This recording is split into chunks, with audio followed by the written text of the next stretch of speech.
Take it, Hobson. Back at the ballpark, ladies and gentlemen, for the second game of the doubleheader between the White Sox and the Boston Red Sox. The entertainment between halves has been provided largely. Al Shackler right now is doing a little shadowing of umpire Hubbard.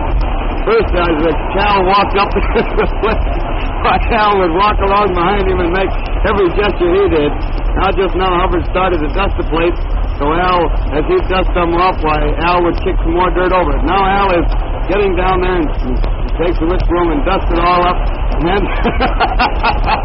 he handed the thing to the umpire, the whisk broom, and then the whisk broom umpire reached for it, he dropped it, and he tried to kick it. Cal Hubbard got it before he could kick it, and now he's taking all of the baseballs and dumps them out of the ball bag. He's laying there doing puzzles with them. Finally picks up a few handfuls and starts to help the announcer pick them up. Probably just to get them all picked up, he'll dump them out again, I imagine. Anyway, he has the right umpire down there, a good-natured fellow. That's just what he did. He picked them all up and then dumped them all out again. And umpire Hubbard getting more kick out of it than anyone else. Jack walked up and tried to act as though he was going to take a pass at the umpire. The umpire made believe he was going to hit him, and Al fell down. Now he ends in his lineup and drops that on the ground. And so the umpire won't reach for it this time. He has to pick it up himself because that's getting into formal business. Now the announcers are getting to worry because Al's is coming over and starts to play marbles with the baseballs out there. Al's really had more fun today than anyone. Hubbard held the Sox lineup that goes to the visiting team out to Shack that time, and Shack walked up and then grabbed it fast so that Hubbard couldn't drop it. And now the Sox players run out on the field, so Shack turns, he's all business again, takes off his hat and coat, wears a fatter top hat and a tail coat around when he does all this funny business, takes them over to the bench, and we're just about ready to go in the inning. Well, we've got Pennsylvania twins flowing for us today. The lineup for the second game, the Boston lineup is somewhat altered because of the bad day that Werber was suffering out there in the field. For the Red Sox, Melillo second, Cramer center, Manush left, Foxx first, Kroner third, Cronin short, Cook right, Bird catching, and Westboro pitching. For the White Sox, Radcliff left, Kreevich center, Haas right, Bonura first, Hapley short, Hayes second, Dyke third, Two catching, and Kennedy pitching. The umpires, Hubbard at the plate, McGowan at first, and Ormsby at third. And now here we go to the second game of the doubleheader. Kennedy winds up, throws the first one, and Melillo takes it wide for ball one. He reaches for the next one and hits a fly out to right center, but Haas is there and makes the catch easily, and it's one out of the first inning. One out of the first inning for the Red Sox, and Cramer, Roger Cramer, the former athletic, now the Red Sox center fielder, is up there to play left-handed hitter. Melillo, a Chicago boy who has moved back to his old familiar second base post. Slide out to start the game. Kennedy throws the first one. Cramer hits a bounder. Dyke dashes fast over to his left catcher, throws the first, and the runner is out for the second out. Dyke tore over in front of Appling to grab that slow hopper and made the throw to first base. So it's 2 out in the first inning for the Red Sox. And Manush, the Boston left fielder, is up there at bat. Manush up there at the plate. That's the left-handed hitter. And the first pitch to Heine is wide for ball one. One ball called.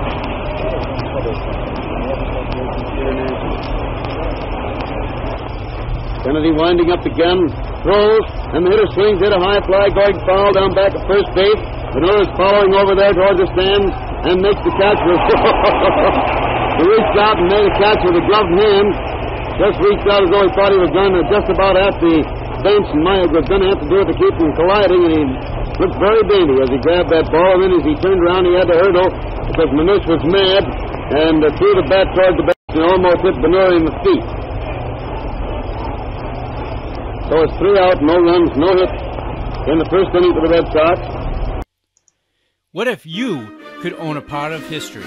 What if you could be part of history? Whether you're 9 months old or 90, This Day in Baseball has something for you. This Day in Baseball offers unique clothing items with iconic opportunities to sponsor player pages like Babe Ruth, Mickey Mantle, Sandy Koufax, any game, season, or ballpark in baseball history. You can join our podcast, our special videos, and much more.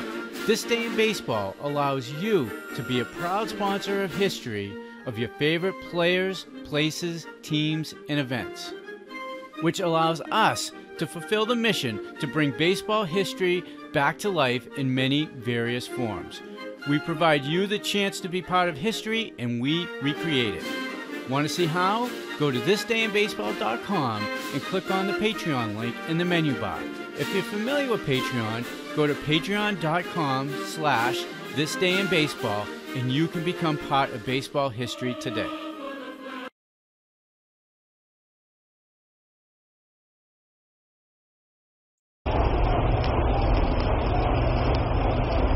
And the score is 0-0 as the White Sox come to bat in the last half of the first inning of the second game. The White Sox won the first game by a score of 9-1. Very happily surprised a little while ago between games, in fact, to see two very good friends of ours walk in. One is Streeter's gift to the vendors at the ballpark. They haven't found him yet, but there'll be a constant parade of them up here to see Alex Robb pretty soon. And with him came in that grand old baseball player of many, many years, one of the greatest outfielders the game has ever known, the old Gray Eagle, Chris Speaker, who spent a year here as a co-broadcaster and gave us more competition than I want in any one year.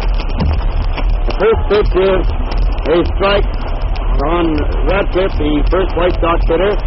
Strike over the hard plate about waist high. One strike on the Ripper. And the hitter started to swing at the next one, stopped. The ball came over the plate anyway, and it's 2 strikes on Radcliffe.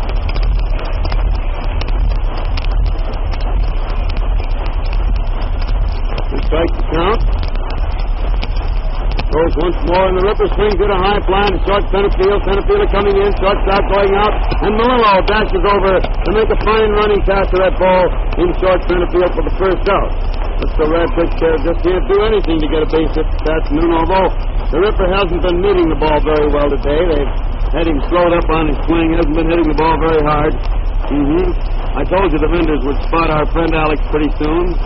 Finally located him there. He starts on red hot. I don't know what it'll be next.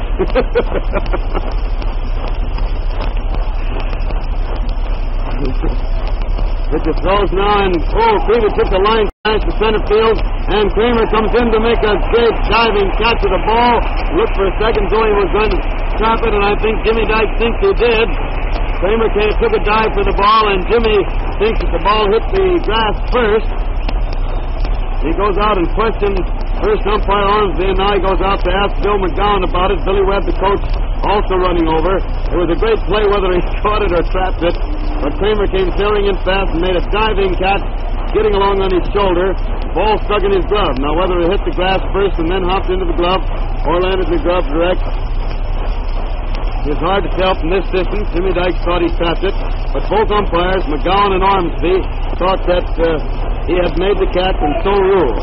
Dykes is pretty sore as he walks off the field, kicks dirt a little bit, and makes another remark at Ormsby as he starts back to the dugout. And Billy Webb comes back to the coaching line.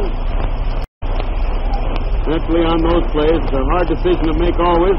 The umpires can't get out there fast enough to be alongside of the outfielder, and they have to call it as they see it. But the fact that both umpires saw it as in the glove would indicate to me that it really was decidedly in the glove. There's no question on their part. I was watching them, and both their hands went up at the same instant. Both hands went into the air without any hesitation. So it's 2 out in the first inning, and Haas at bat hauls the first pitch off into the stand to left the plate for strike 1.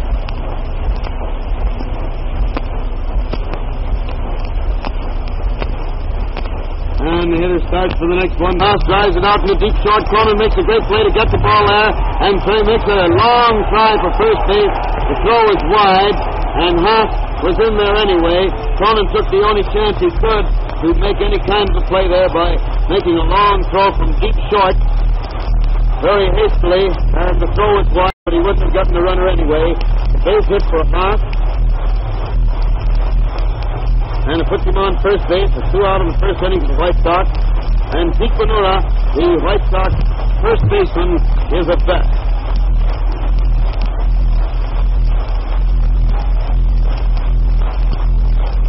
Zeke gets one into right field for a base hit. Haas makes the turn at second. The ball goes to Cook, who throws in very fast and gets the ball across the infield in a hurry. Tomio turns and goes back to second base. Single to right field by Bonura. He's really hitting that ball, my friends, and how he's hitting it. And it puts White Sox runners on first and second with 2 out of the first inning, and Luke Appling is at bat. Appling up there at the plate.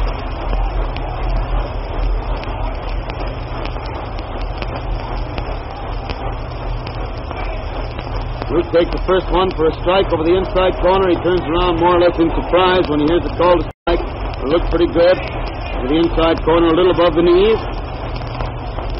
And it's 1 strike. And he hits the next, a high fly down the right field line, but Cook is across to the foul line waiting for it. Has it, and it's 3 out. A long fly. It was just in fair territory, just inside the foul line, but Cook got it easily for the 3rd out. So it's no runs, 2 hits, 2 men left on base in the last half of the first inning. And the score is still 0-0 between the Red Sox and the White Sox at the end of the first inning of the second game. The White Sox won the first game 9-1. Make sure the oil in the crankcase of your car is right. Use only new Texaco motor oil of the correct SAE grade for your make and model car. Texaco is not only correct in viscosity, but you can be sure of a sweeter running, trouble-free engine that will save you money, because the new Texaco motor oil stands up under all driving conditions. Jimmy Foxx is up there at the plate to start the second inning now for the Red Sox. Husky, dangerous right-handed hitter. Kennedy turns around. The outfielders all move way around to the left side of the infield, playing back pretty far. Kennedy pitches and Jim swings at the ball. Oh, it takes a very high hop and bounds over Appling's head into left field. Radcliff juggles the ball momentarily, but gets a hold of it and throws it into second base, chasing Jimmy back to first. That ball took a funny, very high hop, was hit right straight at Appling, and it looked for an instant as though Luke was going to be able to get it. But when it landed, it bounced probably 10 or 12 feet in the air, way up over Luke's head, and he couldn't get up fast enough to get it. He wasn't set for a hop like that. Now Kroner at bat fouls the first pitch into the second deck above first base, and it's strike 1.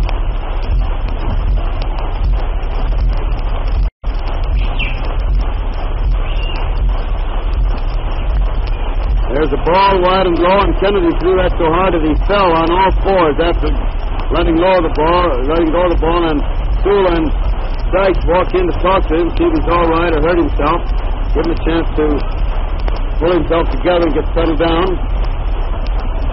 It's 1-1, 1 ball and 1 strike on Kroner. Boy, they haven't got names that sort of hook up in this club. Cramer, Kroner, and Cronin. It's sort of a cycle around there. Finally slips on the slab again and pitches. The runner's on the go, and the hitter hits one down the right field line. Haas is racing over fast, but it lands out of his reach. Bounds clear down to the right field corner. He gets it, and it bounds into the grandstand down there. And by ground rules is a 2-base hit, which puts the batter back on second base and Foxx back on third. Now Joe Cronin, the manager, is going out to query the umpires on that. I don't see where there's any argument. The ground rule says that a fair hit ball is bounds foul or bounds into the grandstand is by ground rule a 2-base hit, and it bounded in the grandstand. That's all there is to it. There's no room for argument on any side. 2-base hit out the right field corner, bounds into the stand, puts Kroner on second base, moves Foxx to third. And the Red Sox now have runners on second and third. Nobody out in the second inning, and Joe Cronin is at bat. Joe hits a bounder down to Appling, who grabs it, throws to first base, getting the man there, and a runner from third scores. The infield was playing back rather than gamble on 2 runs scoring on a 1 hit, or a hit that might otherwise be fielded. The infield was playing back in normal position, and so when Appling got that ball, Cronin was out at first all right, but Foxx was able to slip home with the first run of the game, give the Red Sox a 1-0 lead. And Cook, the right fielder, is at bat, with Kroner on second base, 1 out, 1 run home, and he fouls the first one in the ground to the left of the plate for strike 1. 1 strike on Dusty Cook. Kennedy throws again, and Dusty hits a high bounder out back at second base. Hayes gets it out there, throws past to first, and a very fine throw gets Cook on a close play for the second out. Dusty was going down there very, very fast, and Hayes out back at second base really bore down on that throw to first and got it over there in great style. On the play, Kroner went to third base. So it's 2 out in the second inning for the Red Sox. 1 run home, Kroner on third base, and Moberg, he after at bat, takes the first one for a strike over the heart of the plate about waist high. 1 strike on Berg.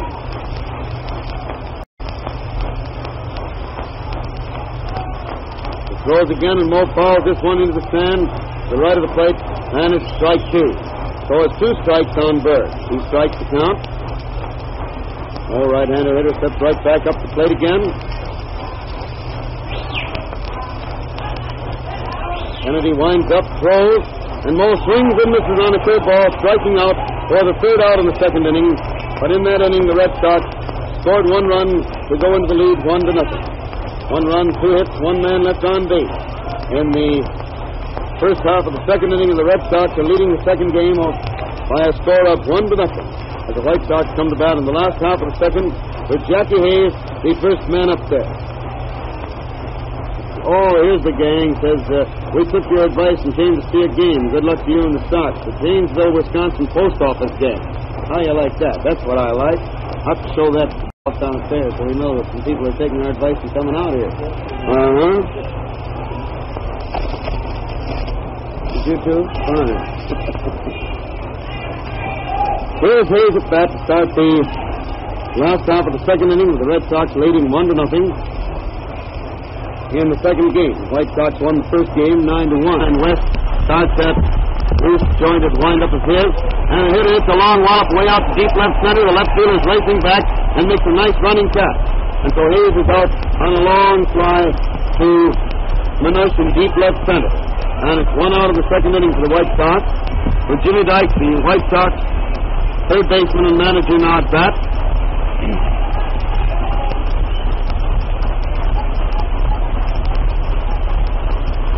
Hill rocks back and forth there, finally starts his wind-up, pitches, and Dykes takes a ball. It's a little bit wide and a little bit low. 1 ball call. Catcher sports about that, and Jimmy turns down, kids him a little bit about it. Hill winds up again, pitches, and Dykes gets ball 2. It missed the inside corner across the knees this trip, and it's 2-0 on Dykes. 2 balls and no strikes. Winds up again, throws, and Dykes takes a strike. Pass ball over the heart of the plate above the knees, and it's 2-1. 2 balls and 1 strike on Jimmy Dykes. Jim swings the next hit, a long foul away down the left field line, far back under the second deck, and it's 2 balls and 1 strike on Jim. 2-2. Thank you, George. Your wig rags are terrific here. All I can see is 2 fingers sticking out, indicating 2 strikes instead of 1. There, that's that ball 3. Wide one for ball 3. Old official counter George up here. 3-2 to count. Ready once more. Dykes to wind up. Pitches, and Dykes gets ball 4 wide and low, gets the base on ball. Puts him on first base with 1 out in the second inning. And Luke Sewell is up there at the plate. Sewell at bat.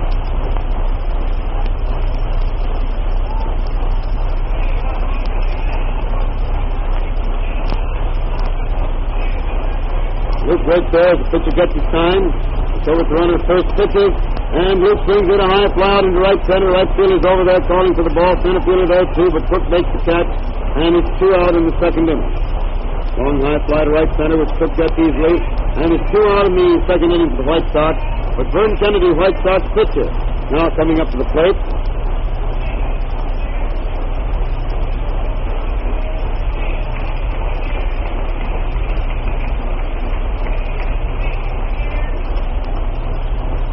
Vern gets a nice hand. He walks out of the dugout, looks up there.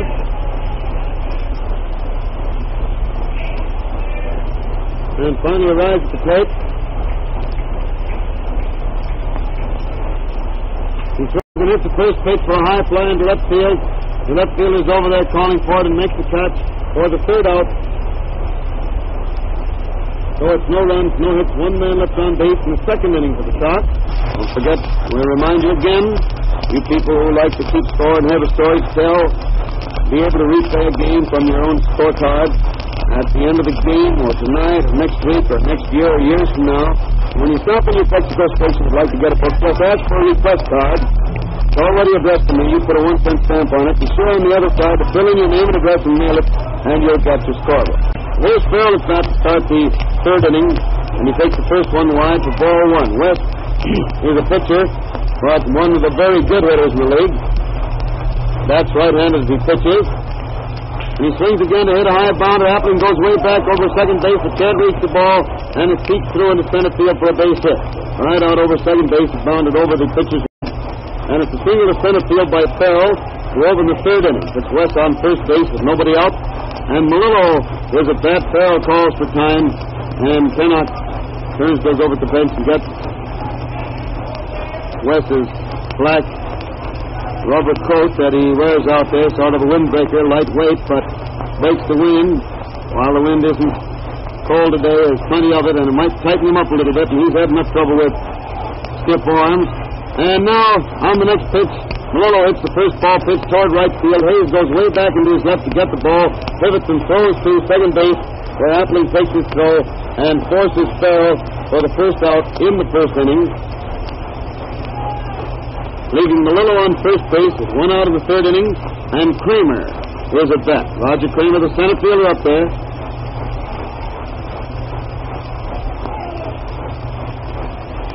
Raj takes the first one for a strike over the heart of the plate just above the knee. One strike on Cramer.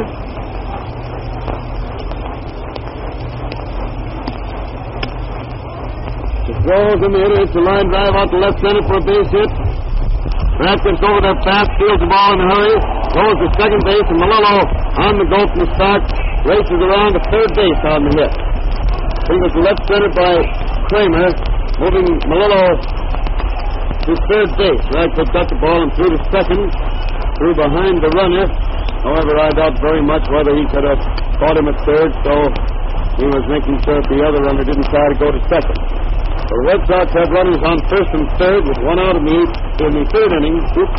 And Manush at that takes the first pitch inside and low for ball one.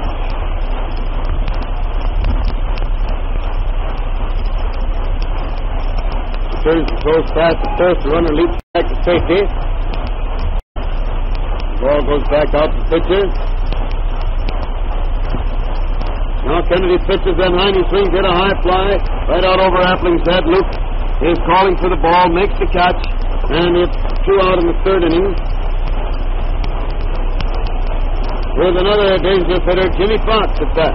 Whenever he walks up there, particularly with men on bases or the score close, there's a buzz of excitement goes through the stands. But Jimmy can really pull that apple, and he's dangerous all the time.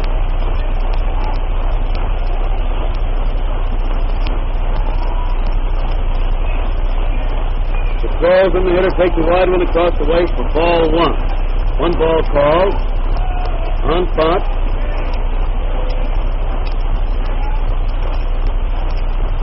He's ready again, turns and throws at first.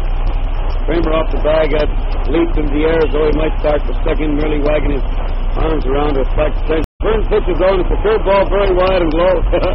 Two leaped way out to the right and knocked it down, and then and poised on one foot with the other foot in the air and his back to the infield. He peered around under his arm to see whether anybody was going to try to run, but they didn't. So he picked up the ball, which was right at his feet, threw it back to the pitcher. It's 2-0, 2 balls and no strikes. Foxx hits the next, a line smash, a beauty out to left center for a long base hit. Kreevich grabs the ball fast, throws it into Appling, and he lets the throw go through, but the runner gets to third base in time. And another run, of course, scores. A ringing single out to left center by Foxx, scoring Melillo with the Red Sox second run of the game, and moving Cramer to third base. Oh, when that fellow hit the ball, he really hit the ball.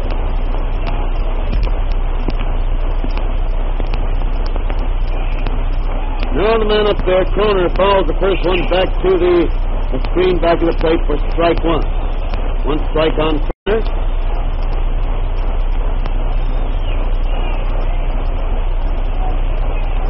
The hitter hits the next one, a beauty out to right center. Another long base hit is going clear through the stand. One run in, second run coming in. Kroner's around second base on his way to third. Hayes gets the ball and fires it over there, and it bounds right into the runner as he slides in safely, and it's a triple to right center by Kroner. Already has a double in this game. Scores both Cramer and Foxx. And it gives the Red Sox a 4-0 lead over the White Sox in the third inning. And the White Sox are beginning to show some activity in the bullpen. Joe Cronin is there at the plate now. Cronin at bat. Kennedy throws the first one. Joe hits another terrific smash out to right center, but it's pretty high. And Kreevich runs way, way back and makes the catch for the third out. That ball was also well hit, although pretty well in the air to give Mike a chance to get over under. The one that was just hit out there by Cronin was low enough so that it got through between the fielders. So in the third inning, there was 3 runs, 4 hits, 1 man left on base. And the score is 4-0 in favor of the Red Sox. White Sox coming to bat in the last half of the third inning of the second game at the head of the batting order, Rip Radcliff at bat. The White Sox won the first game by a score of 9-1. Radcliff got a hand as he walked out there. Ball is thrown out to second base, where Cronin takes the throw this time, rubs it up, tosses it to Melillo. He rubs it back, throws it back to pitcher, who rubs it up some more. Farrell turns around, step on the rubber to get ready to pitch the first one to Radcliff.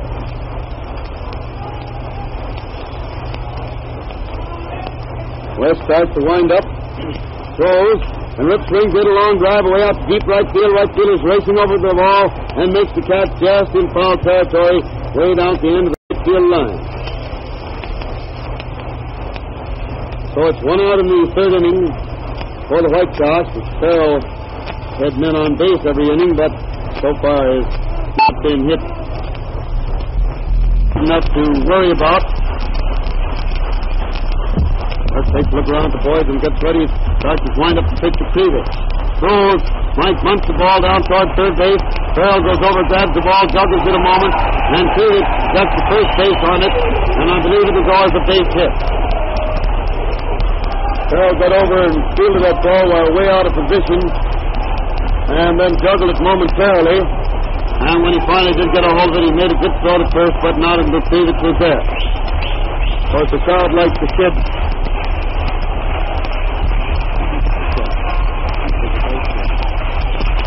I didn't get it yet. Ready to hit the next one, a hard bounder down to Kroner, makes a good play way out to his left. He got the ball thrown to second, and Kreevich rolled into second base to keep the runners from throwing to first. But Haas was there anyway. So Haas forces Kreevich at second base, the play going from Kroner to Melillo for the second out of the inning, leaving Haas on first base with 2 outs in the third inning, and Bonura is at bat.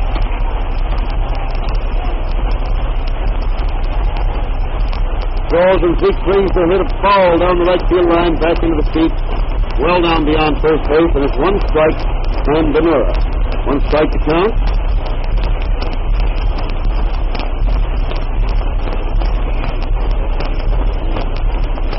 One strike is the count.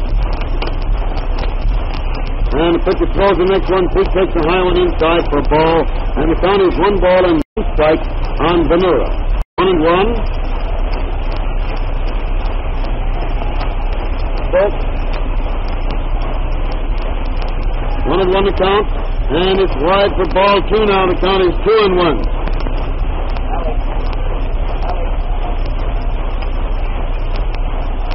Two balls and 1 strike.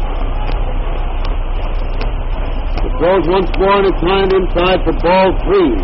And it's 3 balls and 1 strike on Big Zeke. Haas on first base, 2 out of the third inning.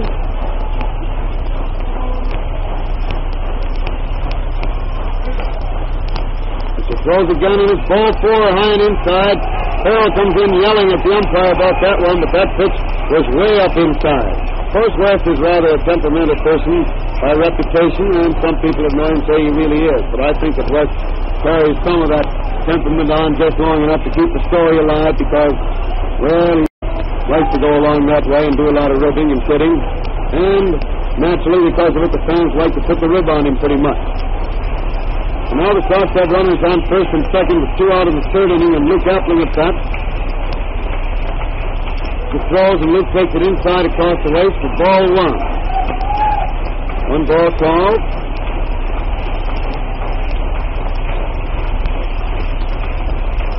He's there. Does he get the sign again? Has it. Looks back at second base once more. Pitches. And it's a third ball wide for ball 2. Making it 2-0. And Farrell argues about that now. He yells at the umpire. Joe Cronin comes starting in from the shortstop position. Walks past the mound. Walks into the front of the mound. Picks up some dirt. A handful of it. Makes one more remark. Tosses a handful of dirt on the ground. Turns. Walks back to his position. And it's 2-0, 2 balls and no strikes. Here's the next one, a drive in the center field for a base hit. Run at the second base is scoring easily. And Haas stops at second to throw in across the catcher. And so the runners move to second and third. The third baseman, Kroner, starts to think about that. And he pushed the runner off third base. And so Haas, Bonura turned right around and pushed him off away from the bag. He throw in to the plate, running altogether too late after Appling's single. Haas scored, and it bounded high in the air over the catcher's shoulder. By the time Farrell grabbed it and juggled it a moment, Bonura tried to go to third, and he got in there safely. The throw over to third base, got there too late. The runner came running in and came in standing up.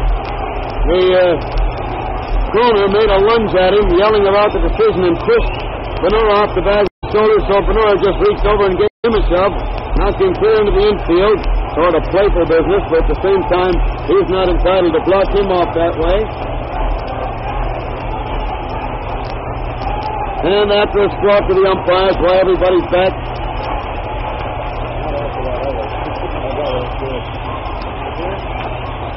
and Jackie Hayes up there. And Jackie swings the golf one down toward third baseman. Kroner gets it and throws to first, and it's 3 outs, ending that inning with 1 run home for the White Sox. 1 run, 2 hits, and 2 men left on base. For up to the minute scores and complete batteries from other cities, we'll return to the studio. In the National League in Boston, the first game of the doubleheader between the Cubs and the Bees was lost to the Bees. The Cubs lost. The Bees won 4-3. In the second game, at the end of the 8th inning, the Bees are leading the Cubs by a score of 3-2. Warnicki and O'Day, the Cub battery in the second game. Cantrell and Lopez working for the Bees.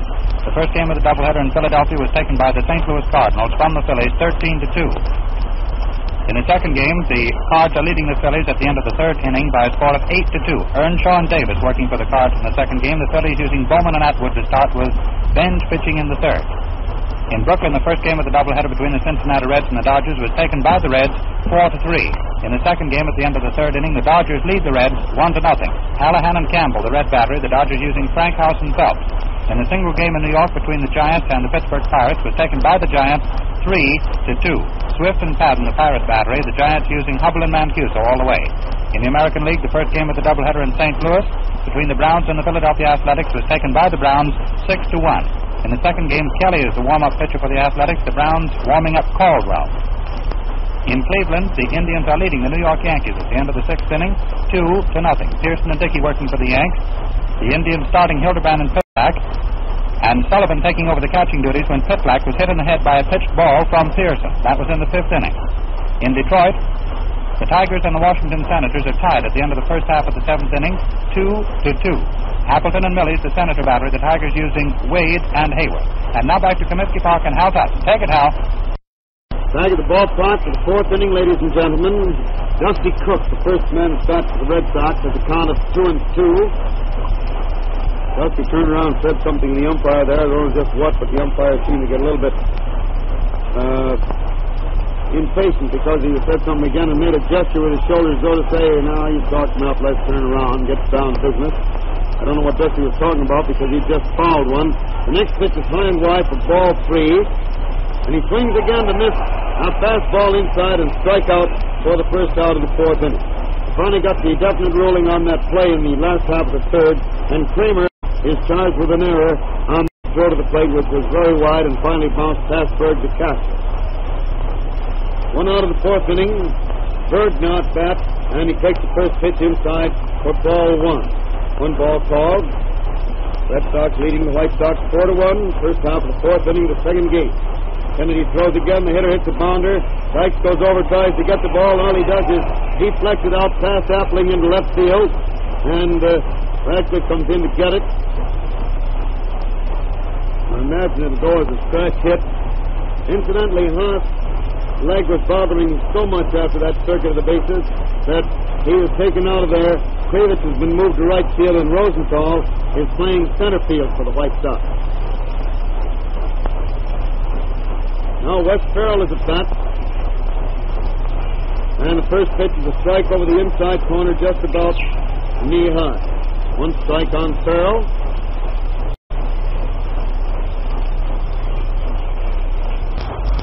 And he swings to hit the next one, and Bonner down to Appling, who gets it, throws to second. Hayes throws to first, and Farrell is out there on a very fast double play. Wes was trying hard. He was trying to make it, running it out very hard, but that fast double play completed things for the second and third out. So it's no runs, one hit in the first half of the fourth inning, and the score is still 4-1 in favor of the Red Sox as the White Sox come to bat in the last half of the fourth inning. Jimmy Dykes, the first hitter. Broadcast of the White Sox-Boston doubleheader comes to you direct from Comiskey Park, home of the White Sox in Chicago, as a presentation of your neighborhood Texaco dealer, distributor of Texaco Fire Chief Gasoline. And it comes with the permission of the White Sox and Red Sox to stimulate interest in our national game and in your own local baseball team. This is WCFL at Chicago. I was talking to Dixie Walker down in the field before the game today. Dixie is pretty sure now that he's not going to be able to play at all this year. He's able to warm up a little with the arm, but doctors are afraid to have him do much along that line because they're afraid that he'll start throwing and tear those muscles apart there in the shoulder they've worked on so long. And it means that the White Sox are really in a bad way and practically must add an outfielder to the roster, even at the expense of putting Walker again on the voluntary retired list, because they have only 4 outfielders, and both Rosenthal and Haas are ailing. Haas was only in there because Rosenthal twisted his back the other day, and Haas had to go in with his legs still in bad shape. Now, Jimmy Dykes is at bat to start the last half of the fourth inning, and he takes the first pitch wide for ball one.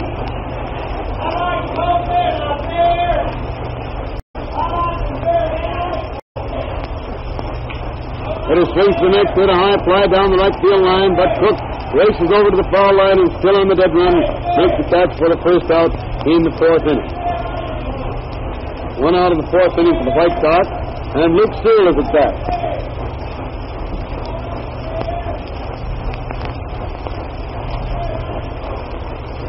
Sewell up there at the plate. But he winds up. And Luke swings the foul ball into the stand at the right of the plate, and it's strike one. One strike on Sewell.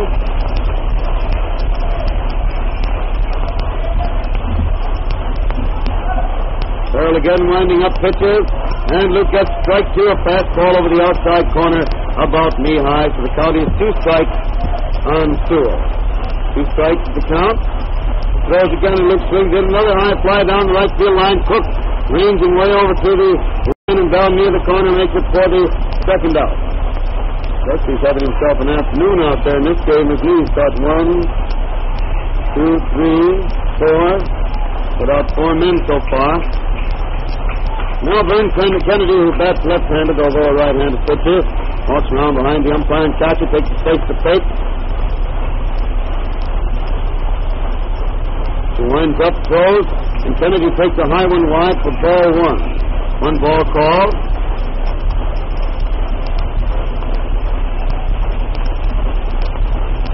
And he swings it, and next one for a high fly coming down foul back of the plate.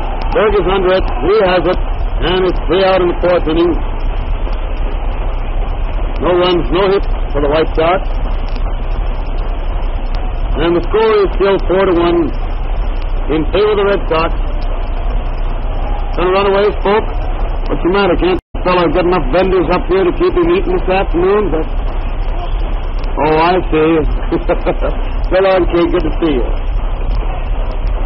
Oh, this picture. He looks younger every time you look at him. Little gray, but he's got that gray patch pretty well built up now, but he was pretty gray when he was playing.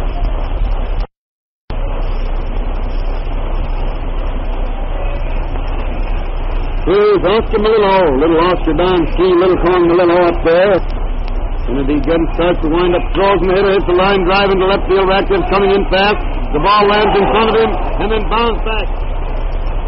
Way back to the wall out there. The runner's around second base and tearing for third and gets in there standing up. A long drive. I don't know. I imagine they'll call that a three-base hit, although there's a chance they might call it a hit and an error. Radcliff came charging in to try to make a shoestring catch of it, realized the last instant he couldn't, and so tried to block it with his knees, but the ball landed and bounded past him, went clear to the wall, and Melillo is on third base. Now the infield draws in close as Cramer steps up to bat. Roch falls the first one into the second deck over the left of us and down below us a little, and it's one strike on Melillo.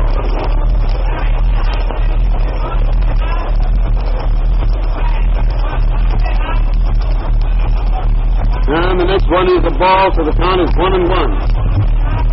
They charge that as a single by Melillo and an error by Radcliff. The official ruling on that one. They're letting the ball go through the wall. Now the hitter hits the next one, a clean hard drive out to right field for a base hit. Single to right by Cramer, scoring Melillo easily. And it gives the Red Sox a 5-1 lead in this ball game. They still have Cramer on first base with nobody out, one run home in the fifth inning, and Manush is at bat.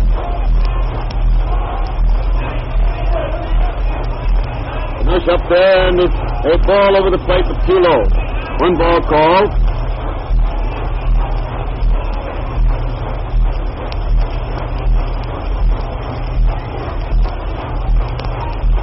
Pitcher turns and throws past the first. The runner gets back ahead of the throw.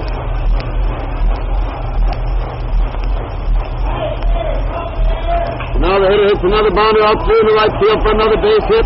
Runner from first round, second, heads for third. Kreevich throws the ball over, but Appling cuts it off. There's no chance to get the runner at third. And it looks as though it just isn't Kennedy's day. I think he's going to stay in there to pitch to one more man. And then if Foxx hits one, why, Byrne will be out of there. He just isn't fooling them today at all. He's got that either control or lack of it, and when they hit him high. When he's got the control, why, nobody hits him much at all. Foxx takes the first pitch high and inside for ball one.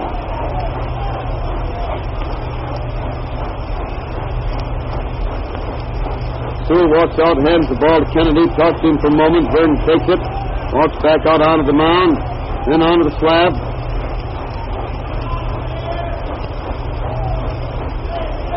Foxx steps back up to the plate again.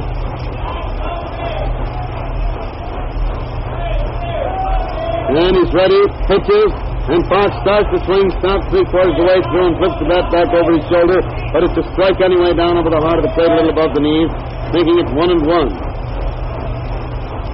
While Hubbard suddenly called time, nobody seemed to know why. Foxx stepped out and asked him, and he didn't seem to know either, so guess what he did. He thought because Foxx was standing there with only one hand on the bat swinging around, he wasn't ready for the pitch. And naturally, when the hitter isn't ready, the umpire calls time. Now the next one is ball two over the plate, too low, and it's 2-1. 2 balls and 1 strike.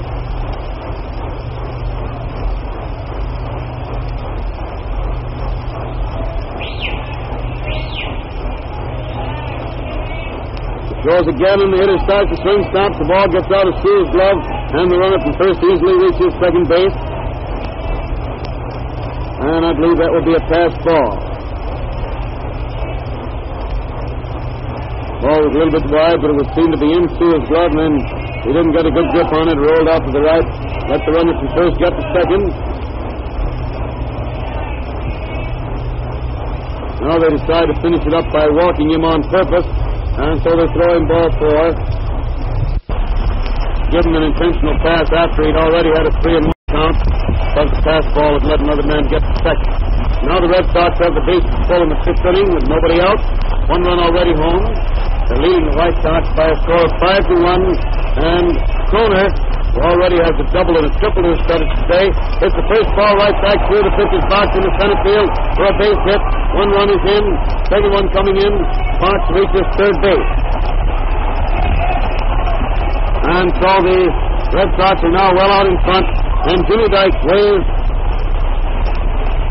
Kennedy out of the game. He's getting a nice hand as he walks off the field, and Clint Brown starts to stroll in from the left field bullpen.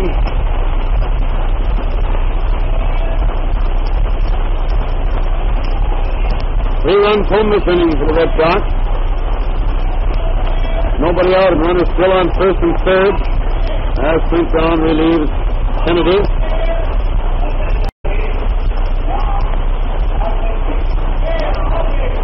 Brown is the pitcher. He comes into the game to find Foxx on third base, Kroner on first base, Cronin at bat, and the score 7-1 in favor of the Red Sox in the first half of the 5th inning of the second game. And Cronin steps up to the bat.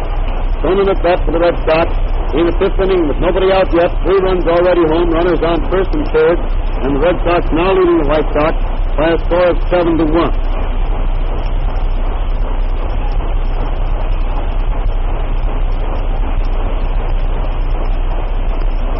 The frozen hitter swings at a high fly going foul down the right field line and back into the seats well down beyond first base.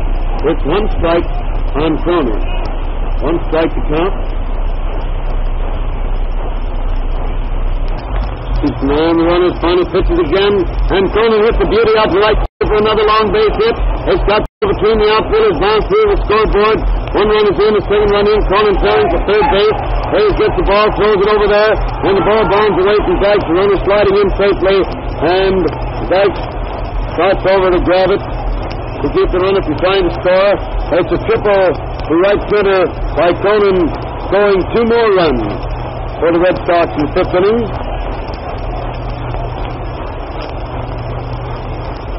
And they now lead the White Sox 9-1, the same score by which the White Sox won the first game. And the Red Sox haven't got a man out yet. And the White Sox haven't put one of the numbers, the Boston Club, out yet. Look at that. Brown throws the first one, and Dusty swings with it. Bonura just past the pitcher. Appling comes in fast, gets the ball, and throws it first. The runner is safe there. The ball came over, and Appling had to make a very fast play on it. And I think that will rate probably as an infield hit, although Cronin held third base on it. Appling had to come in for that very, very slow twisting bounder, and Cook, a fast man, came across fast. And while Appling threw hastily, Shaw hit the dirt in front of first base. Another grab for it, hit his glove and bounded away because he was reaching so far he couldn't get his fingers on it. And Cook was safe at first. The runners are still on first and third, and Moberg is at bat. And the hitter swings the first one to miss it for a strike. 1 strike on Berg.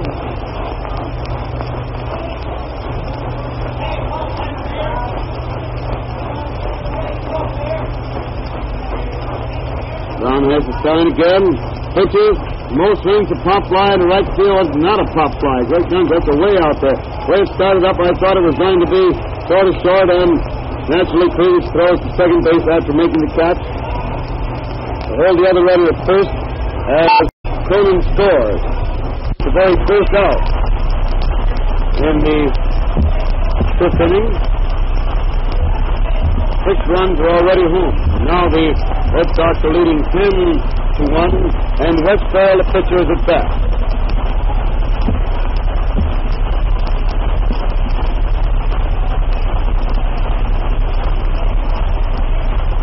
First pitch to West is a strike over the outside corner, just about knee-high. 1 strike on Fell.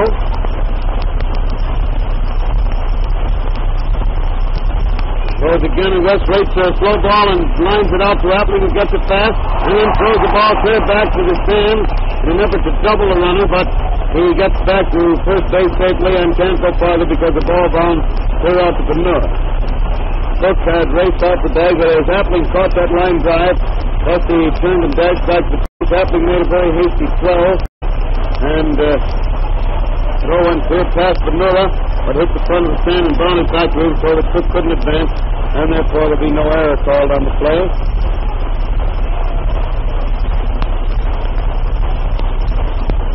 That brings Melillo to bat again, and he swings the first one to falling on the ground back to the screen, and it's strike one. He opened this inning with that single to left, and getting the third one. Radcliff tried for a shoot-clean catch, and stopped, and then let the ball go through the wall. When it's the next one to drive out to right field, Kreevich is over fast, but it drops out there in front of him. The technical leaguer, and another base hit.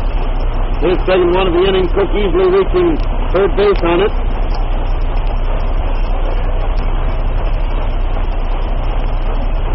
So the Red Sox have runners on first and third. With 2 out, 6 runs already home in the 5th inning, and the man at bat is Roger Cramer, the center fielder. And with that, Reddy looks to run in first and third, then pitches, and Rod takes a strike over the outside corner about knee high. 1 strike on Cramer.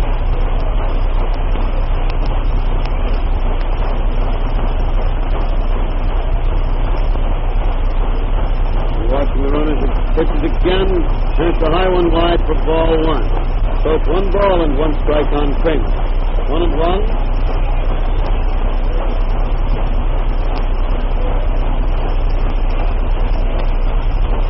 Turns and throws to first base. He only gets back in plenty of time.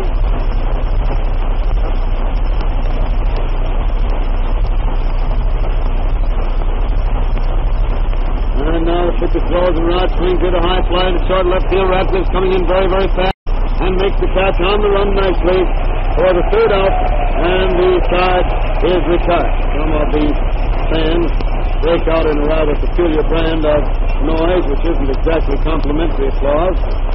But it's 3 out, 6 runs,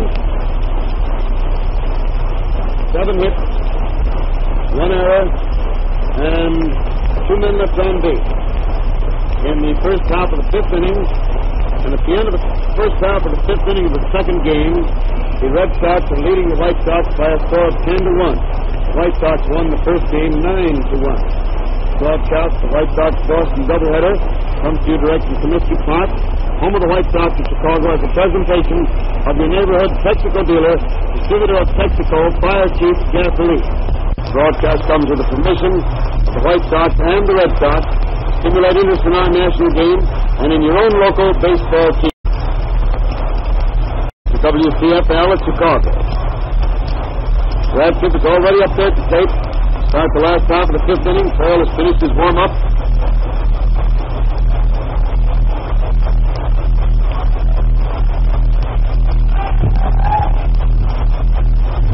She takes the time, winds up, throws, and Ripper takes the strike over the outside corner about knee high. 1 strike on Radcliff.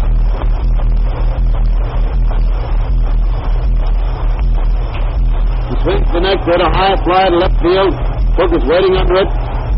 He has it, and it's 1 out in the 5th inning. 1 out in the 5th inning for the Sox. With Kreevich at bat.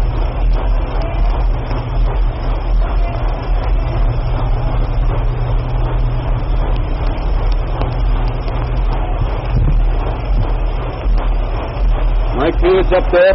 Starts to wind up. Throws, and Mike takes a high one inside for ball 1. 1 ball called. Harold's winding up again, pitches, and it's a ball inside and low, so the count is 2-0. 2 balls and no strikes on Kreevich.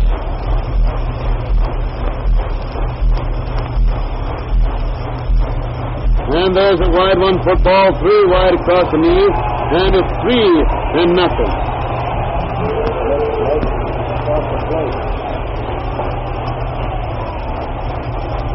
3-0 to count.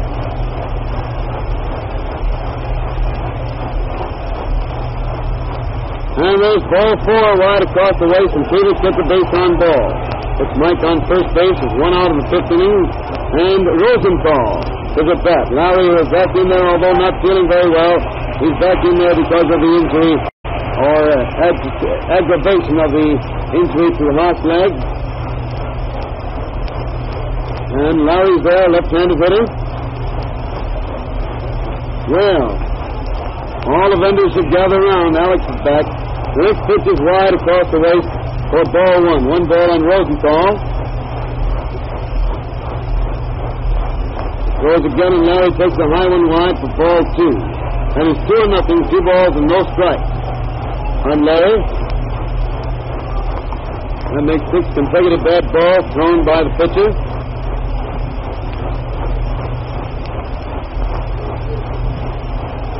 Pitches again, and it's over the plate for too low, and it's ball 3. Well. And the count is 3 balls and no strikes on Rosenthal. 3-0 to count.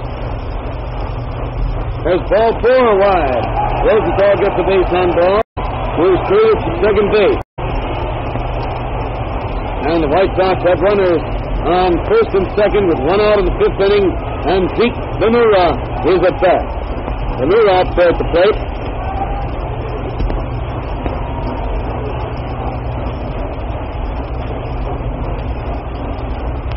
Watching the runner's second pitches, and there's a strike that manages to catch the outside corner. That's the first out of 9 pitches that has come over the plate. 2 consecutive walks on 4 pitches each. This one caught the corner outside for a strike. Earl throws again for strike 2 at about the same place, and so it's 2 strikes. 2 strikes on Bonura.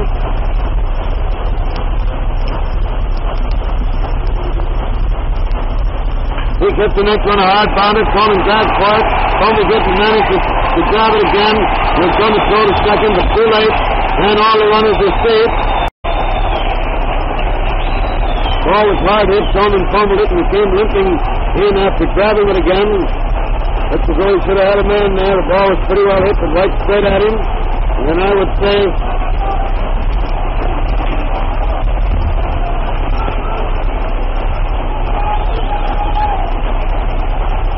and anyway, the runners were all safe. We'll try to check up and make sure in a minute, but it looks very much as though that one was probably called an error. It was very hard hit. The right straight to Cronin. Looks like he's going to get a man a second, but he fumbled it, although it was a hard hit ball. He might give a base hit on it. The bases are full, and Appling at bat takes it inside across the waist for ball 1.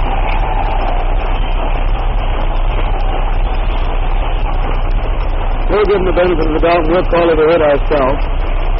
He winds up again now, throws and loose swing, gets a slow bounder back past the pitcher. Cronin comes in fast, got the throw first, and that runner is out. 1 run scores.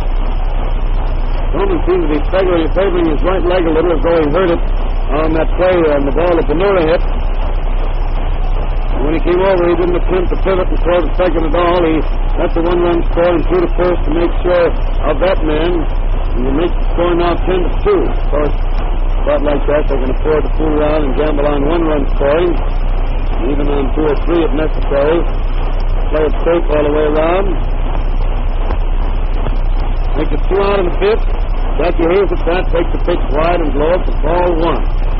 1 ball called.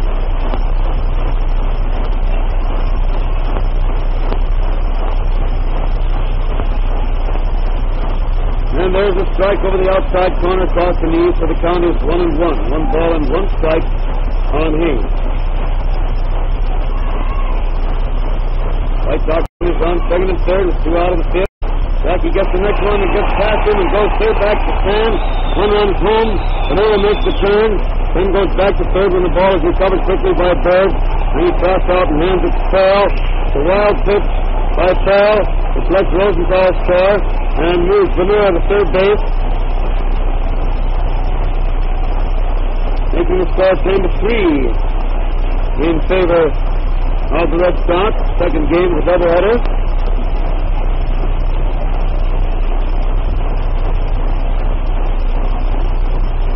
Winding up now, throws, and Jackie swings in a high fly to right center.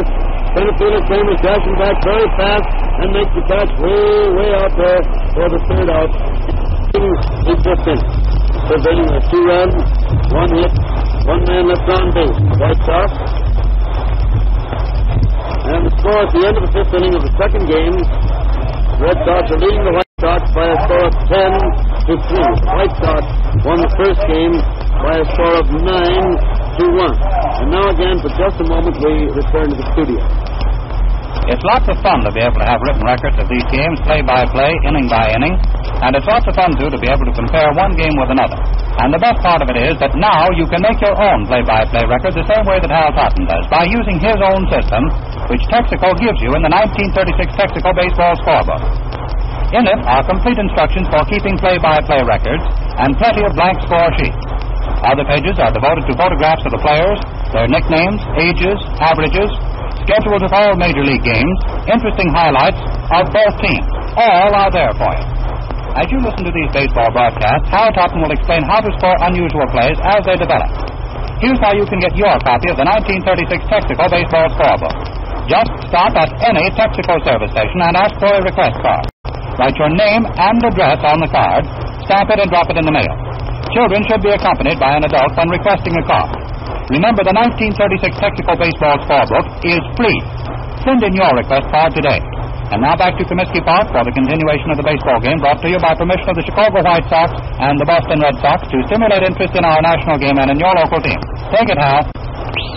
Back at the ballpark for the sixth inning. First man fat for the Red Sox, Manush. And the first two pitches by Brown are wide for ball. First winds up again. Throws. And he swings, hits the ball right back through the box, almost took an arm off Flynn on the way by, and it goes through into center field for a base hit. A single to center field by Manush, putting him on first base with nobody out in the sixth inning for the Red Sox, and bringing Jimmy Foxx to bat. He's having himself quite a time in this game. Has two singles and a walk so far in this ball game.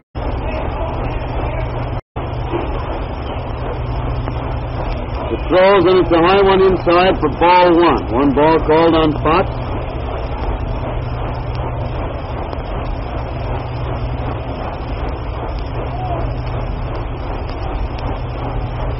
Ready again. Throws, and Jim takes a wide one across the knees for ball two. So it's 2-0. 2 balls and no strikes on Jimmy Foxx.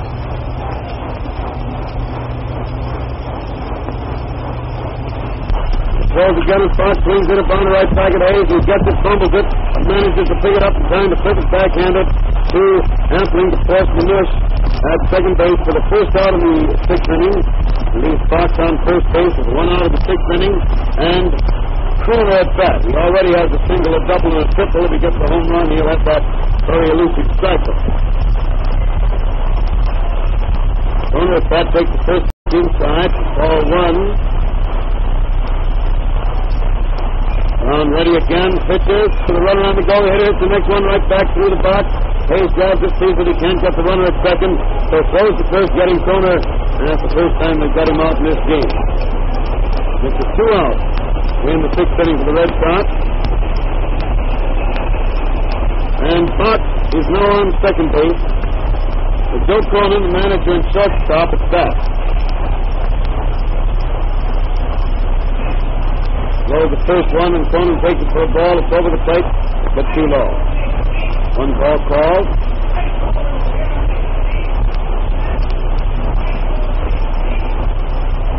Ready again. Pitches. And the hitter swings it, a foul ball down the third baseline. Al Sachs, coaching over there, throws it hard back to pitcher and then turns around and drops his cap and bows deeply to the crowd. 1-1 to count, 1 ball and 1 strike. He swings hit the next one, a bounder out to the left of Appling and on into left center for a base hit. The runner is scoring easily from second base. And it leaves Cronin on first base, 2 out and 1 run home in the sixth inning. Score now 11-3 in favor of the Red Sox in the second game of the doubleheader. And Cook, the right fielder at bat, takes the first pitch for a strike over the outside corner knee high.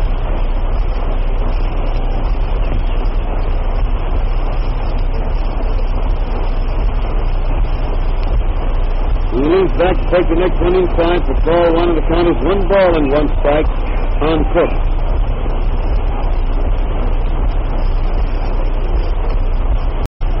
1-1 at the count. And the hitter swings the next, hit a pop fly right out into the infield. Toole is following it out toward third base and makes the catch.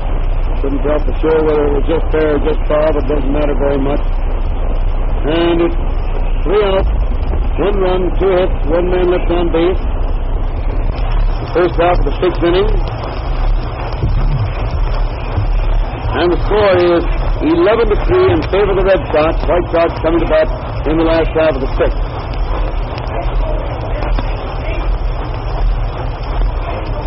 Foxx is up there at the plate now to start the last half of the 6th inning. Ready to go.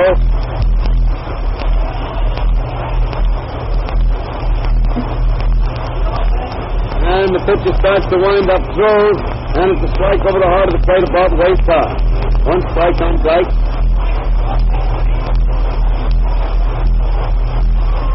Well, throws again, and Jim hits a long drive foul way down the left field line and back into the seat.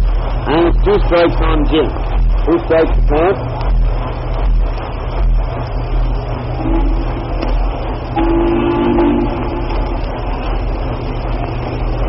Oh, right there again now. He's winding up. Pitches. And Blake takes that one inside and a little bit high for a ball. So the count is 1-2. Oh, that's a new whistle. We're not acquainted with that one. The wallback, huh? Here comes the next pitch, and Blake puts another drive to left field. And Manush standing there instead of running back on it. Had to leap high in the air to make the catch, but he got it for the first out in the 6th inning. 1 out of the 6th inning for the White Sox. And Luke Sewell is at bat. Oh, when that fellow hits them, they really tell. There gets his fan, winds up to pitch the first one to Luke throws. And Sewell swings in a high fly to left field. Left field is coming in for that one. He's waiting now, has it, and it's 2 out of the 6th inning. 2 out of the 6th inning for the Sox. And Clint Brown, the White Sox pitcher, is up there at bat. Brown, the hitter.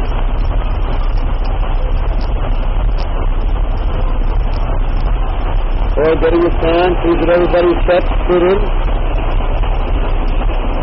Winds up, throws, and Kreevich back left-handed, although a right-handed pitcher opens the bar for a ball. Right.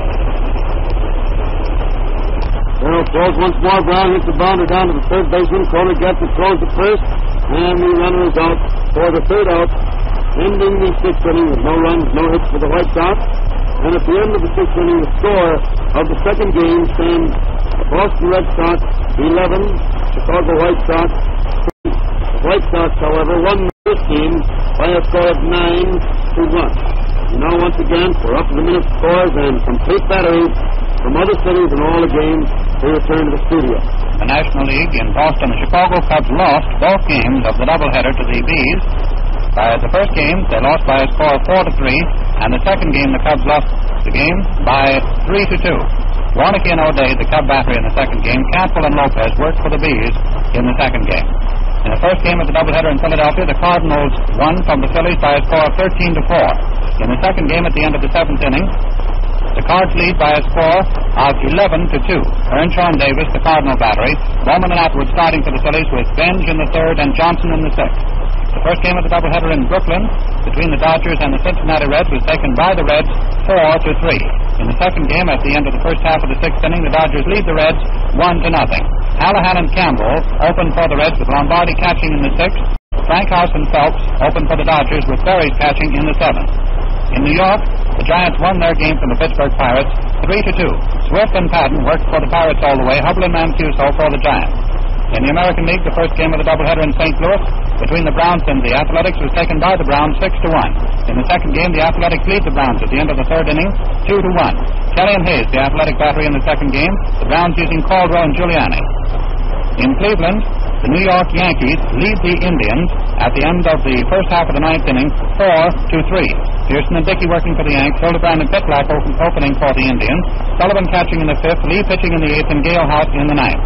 In Detroit, the Senators are leading the Tigers at the end of the first half of the 9th inning by a score of 5-3. Appleton and Millie started for the Senators, Sabo catching in the 9th. Wade and Hayworth opened for the Tigers with Parker in the 9th. And now back to Comiskey Park and Hal Patton. Take it, Hal.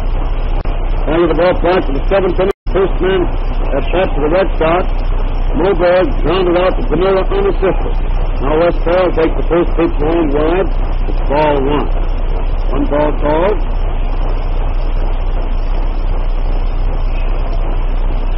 He throws again, and West swings and fouls the ball back to the screen, and it's 1-1. 1 ball and 1 strike on Farrell.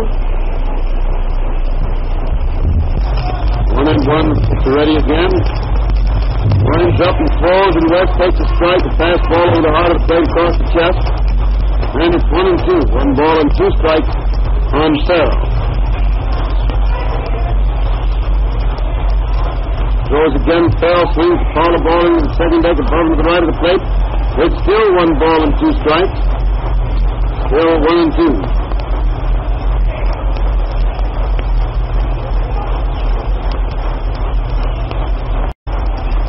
Throws again. Farrell goes after a submarine ball and fouls that one also up into the stands above and to the right of the plate. It's still 1 ball and 2 strikes on Farrell.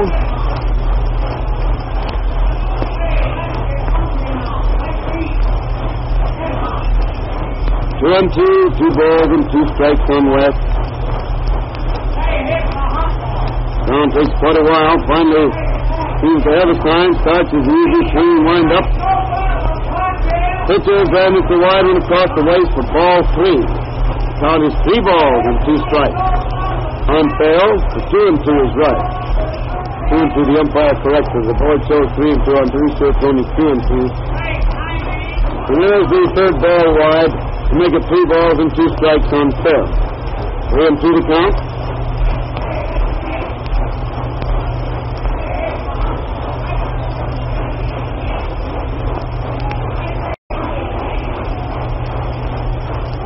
Waits out there for the next time. Finally has it. Starts his easy wind up. Pitches in the hitter, swings hard and misses a high fastball inside. Striking out for the second out. Boy, that really hurts. How he hurts anything like that. He certainly prides himself in his hitting ability. So it's 2 out in the 7th inning for the Sox. And Melillo, the White Sox second baseman, is at bat.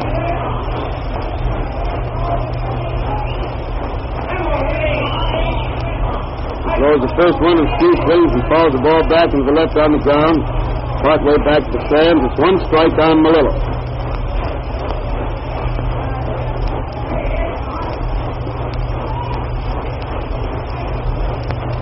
Throws the next one for a ball inside and low, and it's 1-1. 1 ball and 1 strike on Steve. He much nicknamed Mr. Melillo. So again winds up and throws. Hitter swings it along, high fly to left field. Radcliff is back near the wall. He's waiting under it, has it, and it's 3 out. No runs, no hits in the 7th inning for the Red Sox. And they still lead the White Sox by a score of 11-3 as the crowd stands up for their second 7th inning stretch of the afternoon, and the White Sox come to bat in the last half of the 7th inning of the second game. The White Sox won the first game 9-1. This broadcast, the White Sox-Boston doubleheader, has come to you direct from Comiskey Park, home of the White Sox of Chicago, as a presentation of your neighborhood Texaco dealer, distributor of Texaco Fire Chief Gasoline. This is WCFL of Chicago.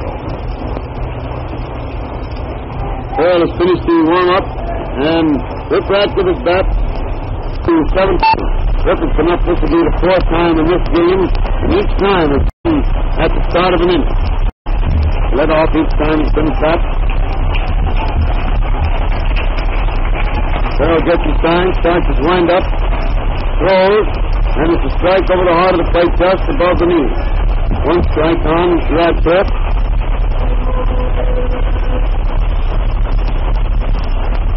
He swings at a wide one and punches it out there. Kroner comes over to make a great play and throw the man out at first.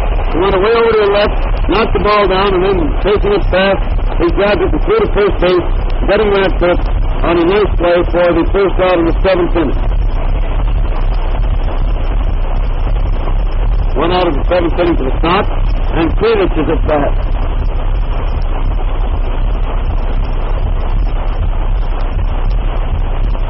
Mike takes the first one inside and low for ball 1. 1 ball called. Throws again and he fouls this one into the stand to the right of the plate. And it's 1-1, 1 ball and 1 strike on Kreevich.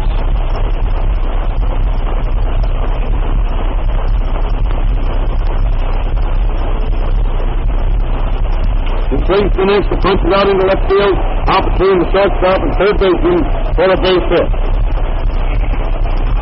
It's the sixth hit the Sox have made off Farrell. And now Rosenthal again is at bat. Larry Rosenthal up there at the plate with 1 out of the 7th inning, and Kreevich on first base.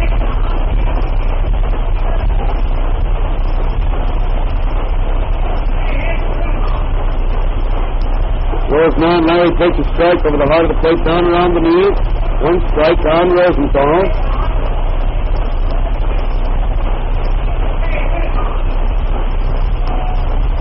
And he swings at the next one for a high foul. It bounds out to the left of the plate. And it's 2 strikes on Larry. 2 strikes to count.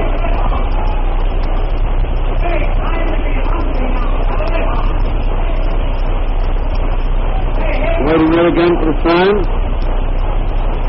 Takes a little run at first. Discovers Rosenthal out of the batter's box. Larry steps up to the plate again.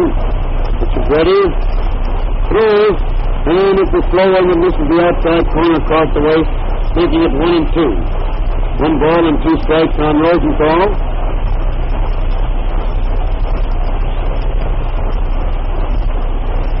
Now he swings the next one, a slow curve outside, then misses it, striking out. The catcher slaps the ball down to first base, but Kreevich slides back just to mimic a pass. So it's 2 out in the 7th inning for the Sox. Kreevich still on first, and Bonura is at bat. And Zeke gets a hard smash out left center, and can forward past Cramer. They took a nasty hop with his glove and bound it clear out to the stand. And Kreevich is scoring easily as Zeke pulls up at second base.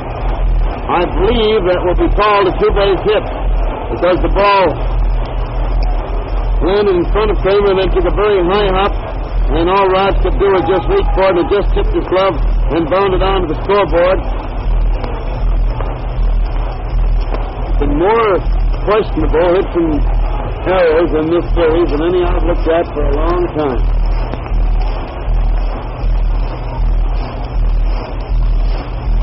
And now happily at bat,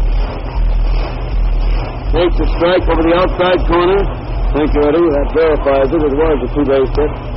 I called it that as preliminary calling. Appling was out of the box. He steps back up to the plate. And the hitter swings the next one to hit a high fly in the right field. The second baseman Melillo is chasing it over into foul territory and makes the catch for the 3rd out in the 7th inning. So it's 1 run, 2 hits, 1 man left on base in the last half of the 7th inning. And at the end of the 7th inning of the 2nd game, the Red Sox are leading the White Sox by a score of 11-4. The White Sox won the first game 9-1 behind the fine pitching of Sugar King. The first man at bat in the 8th inning for the Red Sox will be Cramer, the center fielder. He's already up there at the plate. Rangy left-handed hitter. Brown gets his sign, starts his wind-up, and throws in. It's a strike over the heart of the plate, just about knee-high. Strike on Cramer.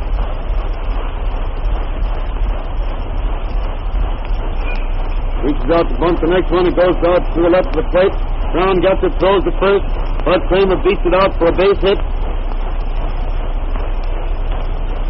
Base hit for Cramer. And it puts him on first base with nobody out in the 8th inning. Bunted that ball. Brown came in and got it, made a good throw to first, but too late. As Raj was across the front, being perfect. And Manush is up there, taking the first one inside and low, a curveball for ball 1. 1 ball called. Brown ready out there again, has the sign once more. And pitches in the hitter, takes a good strike over the heart of the plate about letter high to make it 1-1. 1 ball and 1 strike on Manush.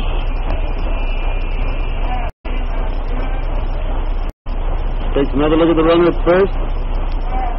Then pitches, and Heine hits a bounder down to Bonura, who steps on first base and then throws to second to turn it into a double play.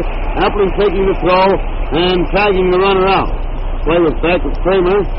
He didn't see any particular play there, and finally decided to stand up to break up a possible double play if he was going to be made by that direction. As a result, he came right into the ball, was waiting for him as he came in.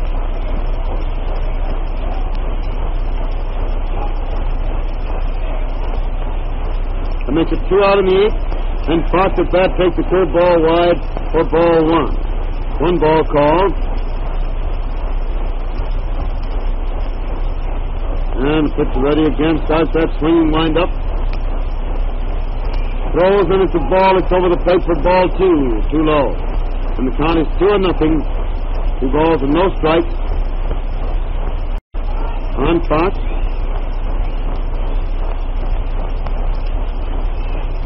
Hitter hits the next one, a drive out into left center for a base hit. His 3rd hit of this game. Kreevich gets the ball fast and throws it. Oh, boy. That ball took a terrific hop clear over the heads of both Appling and Hayes. But Bonura raced over and grabbed it before it could get through to the stands, and Foxx stayed on first base anyway. Jimmy's on first with 2 out in the 8th inning.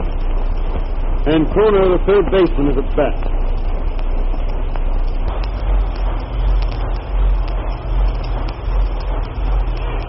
Kroner hits the next one, a Bonura to Hayes. He gets it, tossed to Appling at second base, and Foxx is forced easily for the 3rd out.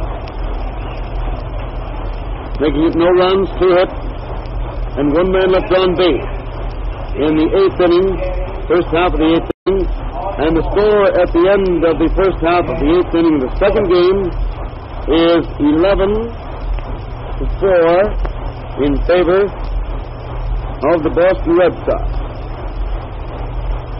White Sox come to bat in the last half of the 8th with Hayes the first man up.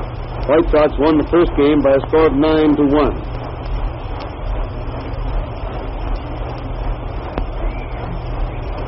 Farrell finishing his warm-up out there on the mound.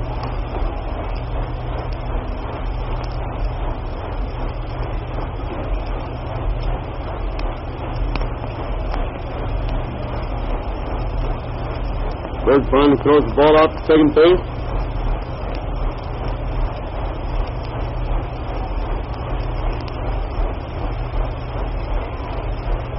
And we're ready to go in the last half of the 8th inning. Hayes at bat. Farrell shakes yes on the sign, winds up, throws, and it's a high one inside for ball 1. 1 ball called.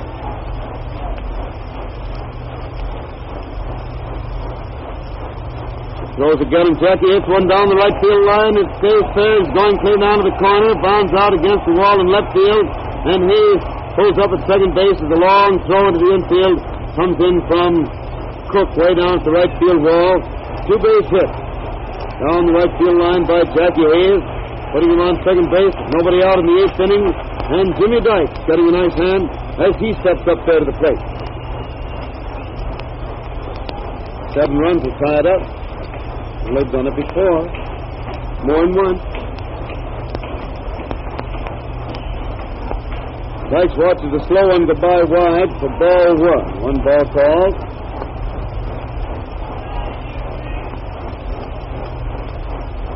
Eddie Lyons doing a little warming up out in the left field bullpen. And there's a strike over the heart of the plate about waist high to make it 1-1. 1 ball and 1 strike on Dykes.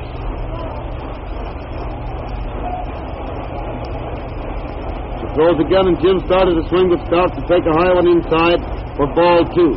And it's 2 balls and 1 strike on Jimmy Dykes. 2-1 is the count. And the next one is a wide one for ball 3, making it 3-1. 3 balls and 1 strike on Dykes. 3-1 the count. Farrell ready again. And there's ball 4. It's inside and low, and Dykes gets a base on ball. So it puts White Sox runners on first and second. Nobody out in the 8th inning. And Frank Groove, White Sox catchers at bat.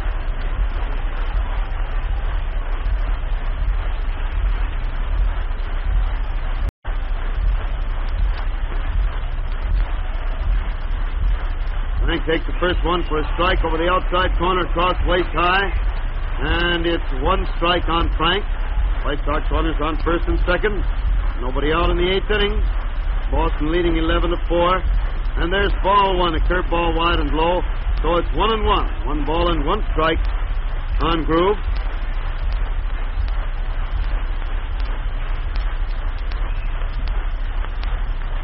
Throws again, and Frank gets a wide one low for ball 2. And it's 2 balls and 1 strike on Groove. 2-1 the count.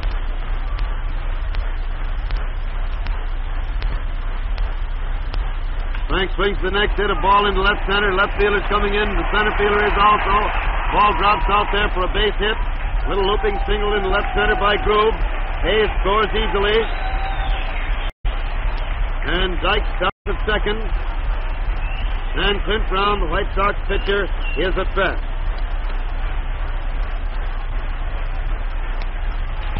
Brown is a pretty fair hitter, and remember, there's practically no one else left to pinch hit. And they're still 6 runs behind. They're hardly going to take him out of there as long as they have any real tough hitter in there. He hits the first one for a high fly to right center. Right fielder's backing up under it, gets it, and it's 1 out in the 8th inning.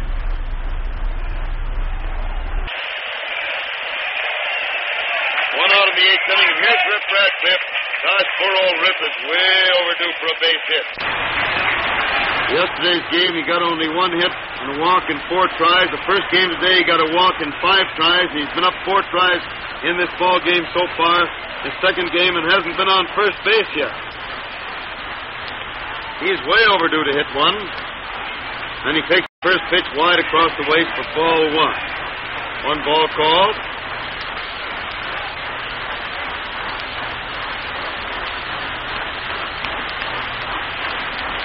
Throws once more, and it's a strike over the heart of the plate, waist high.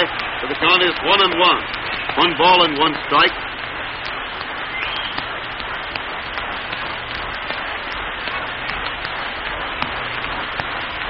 Pepper swings the next one, hit an easy bounder to the shortstop, who throws the second. Melillo throws the first, but Radcliffe beat that throw there. However, the man at second and Melillo were all tangled up because Groove slid in pretty hard to try to break up that play. The baseman got the throw away all right, but couldn't make it because Radcliffe was down there a little too fast.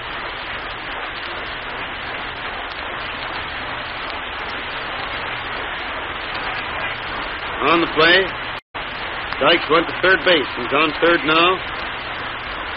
1 run home in the 8th inning. And Kreevich is bat hitting an easy bounder back past the pitcher. And Melillo slips and falls down. Ball bounced back over his shoulder and out into right center with Dyke scoring and Radcliffe going to third base. I think they'll call that a base hit because Melillo, tearing in to cover second, tried to stop up as Kreevich hit that ball, and he slipped and fell down. He reached for it while falling down and reaching backwards. The ball got past him, and 1 more run scored, and Radcliffe went to third. I'm pretty sure that will be a base hit.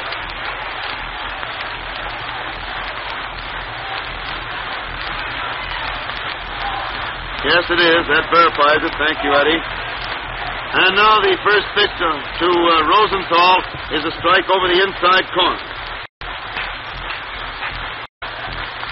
He hits the next, a long smash out deep left center. Cramer's after it. It's way over his head, going clear off the wall. Another run is in. Still another run coming in.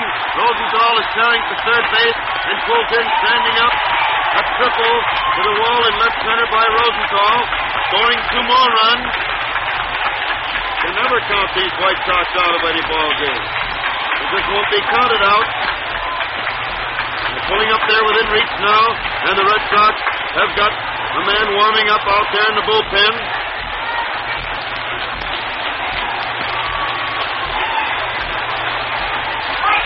A 4 runs home this inning, and the score is now 11-8 in favor of the Red Sox. Earl trying hard to get through this inning, and Zeke Bonura is at bat. 4 runs home in the 8th inning. Rosenthal still in third base. Bonura at bat. Big swing, hit a bounder out to Cronin, the manager. Cronin comes up with it, throws to first, and Bonura is safe. Bonura is safe on a close play. Wes Farrell slams his glove onto the ground. Joe Cronin throws his glove in the air and runs over to talk to umpire McGowan. But Bonura beat out that hit to deep short. He was going down that line as I don't think he ever went down before in his life. And Rosenthal scores to make the score now 11-9 in favor of Boston. He hit that ball to deep short. Cronin got it way back in there and threw, but Bonura was going down that line, and how he was going down it. That's his fourth hit besides the walk in this game. How many did he have in that first game? He had 2 hits and 2 walks in the first game.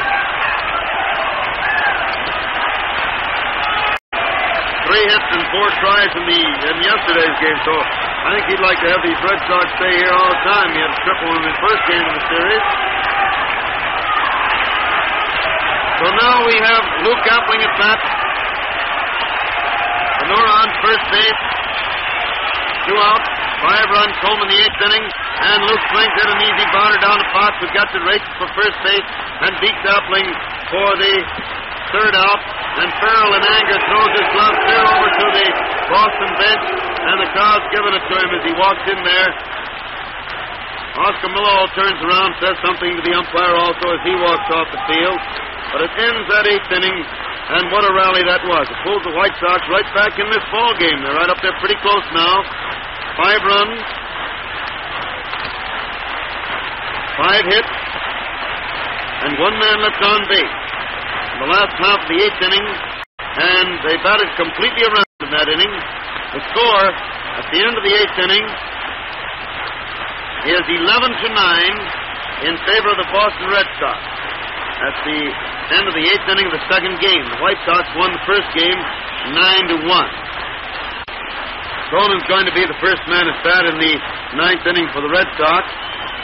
He walks out there, says something to Herb Pennock coaching, and tosses the bat aside as he walks slowly up the plate.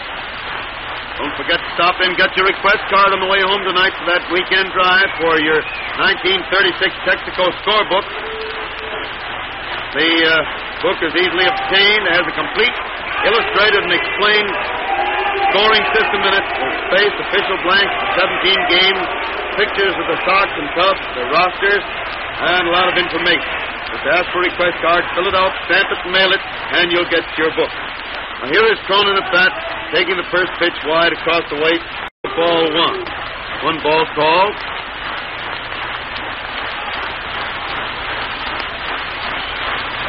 Brown throws again, and Cronin swings at a high pass, slow ball inside, and misses it for strike 1. Boy, he really threw a pull-the-string ball that time. He was up in there close, high and inside, and it's 1-1.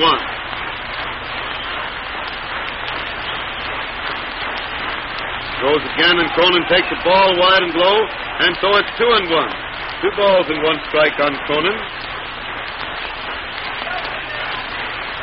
Brown goes back to use the rosin bag, walks slowly out there as Grube gets another ball for him. Comes back onto the mound, is ready to pitch again. He's winding up. Throws, and Cronin swings at a high fly to right field. Kreevich is coming in, but Hayes is waving him away and makes the catch out back to first base for the first out of the 9th inning. 1 out of the 9th inning for the Red Sox. And Cook, Dusty Cook, the right fielder, is at bat.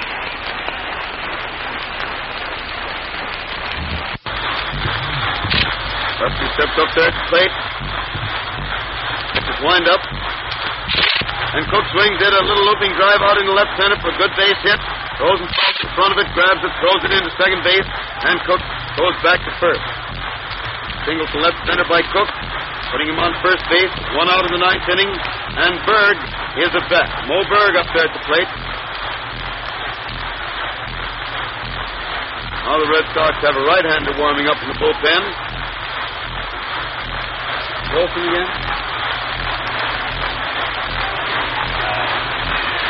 Runners on the go with a pitch, and Berg hits the ball back through the box, and Appling gets it in second base, throws to first, getting the runner for the second out, but Cook gets to second base on that infield out.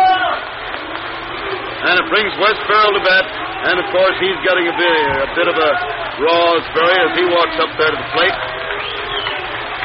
He was really mad out there a minute ago, wasn't he? And makes it 2 out in the 9th inning. And Cook on second base with Wes Farrell at bat. Don keeps watching second base, finally throws, and West takes a wide one across the chest for ball 1. Big Miller's running out the bullpen now. Something or other.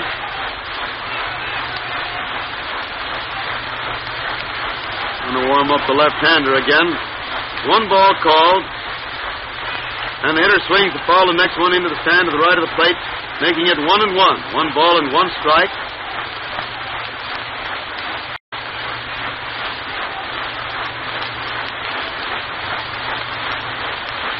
1-1 the count. They called time down there because Miller, in warming up, throwing the ball back to pitcher, he was standing talking to the other warm-up catcher down there, Coach Daly, and then he turned and threw wildly to the pitcher, and the ball went out into right field. Now West hits a high fly, going foul down back at first base. Bonura's tearing over there to the dugout and makes a nice running catch. A very pretty play because he had to tear down right in front of the bat to make that on the dead run. And he was gambling on everything there. He wasn't fooling, and he made a nice play on it. And Bonura got Farrell's foul for the 3rd out. So it's no runs, 1 hit, 1 man left on base. In the first half of the 9th inning, and the White Sox come to bat in the last half of the 9th inning of the 2nd game, with the Red Sox leading 11-9. First White Sox hitter will be Hayes, who doubled to open the 8th inning and started the Sox on their way to their 5-run rally. This broadcast of the White Sox-Boston game comes to you direct from Comiskey Park, the home of the White Sox of Chicago, as a presentation of your neighborhood Texaco dealer, distributor of Texaco Fire Chief Gasoline. The broadcast comes to you with the permission of the White Sox and the Red Sox. Stimulate interest in our national game and in your own local baseball team. Farrell finishes his warm-up. As he does so, the Red Sox are really bearing down and warming up these 2 men in the right field bullpen. The right-hander and the left-hander both warming up very hard.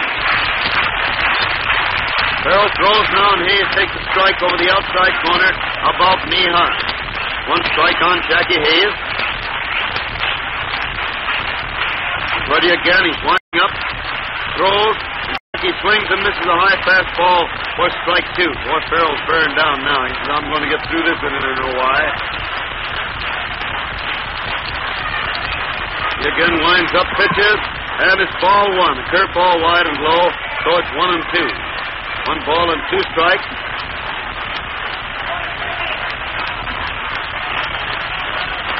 Ready again, throws. And Jackie drives the ball hard out to right field. Right fielder makes a dive for the ball, can't get it. Hayes is going to second base. Right fielder comes in and gets it, throws it fast. Cronin saves it. But Jackie slides into second base, making a 2-base hit on it. Same as he opened the other inning. Pretty sure that's what it'll be, because the right fielder tried for a shoestring catch, managed to block the ball but couldn't hang on to it. Now Farrell comes in to talk to Bird. And he turns and walks off the field. Farrell is walking off, Cronin in talking to Bird, and West is all through. And the new pitcher, a right-hander, is coming into the game. Wilson coming in.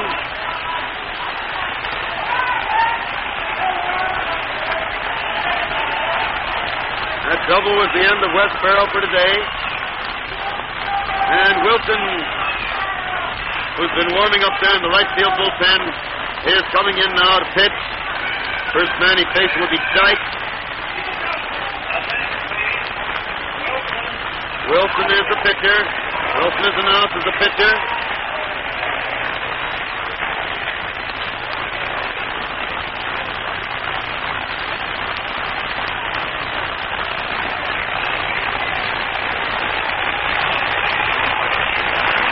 Finally arrives there and starts his warm-up with Bird.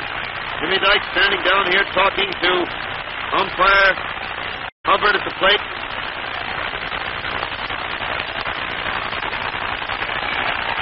Wilson still warming up there. Dyke started walking up toward the plate. So the crowd started to stir and talk it up. Now Wilson is through. Bird goes out to straighten out his signs with him. Melillo comes in to find out what it is. Signs they're using. And they all go back to their position. Dyke is at bat. Jimmy got a walk in the 8th inning and started that rally. After Hayes had doubled as he just doubled now. Jimmy hits the first pitch, but it's a foul into the stand above and to the right of the plate up here in the second deck over to our right of wave.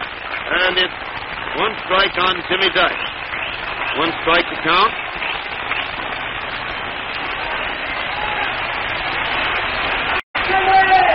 Wilson waits for the sign again, has it. And it's strike 2, a fastball over the inside corner about waist high.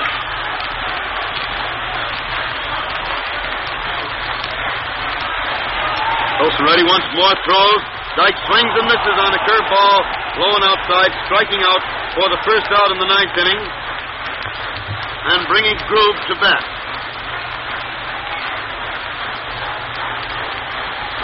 Wilson got Jimmy that time on that hook curve.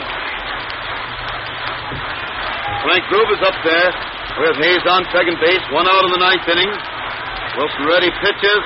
And Frank takes a ball. It's over the plate, but too low. 1 ball called.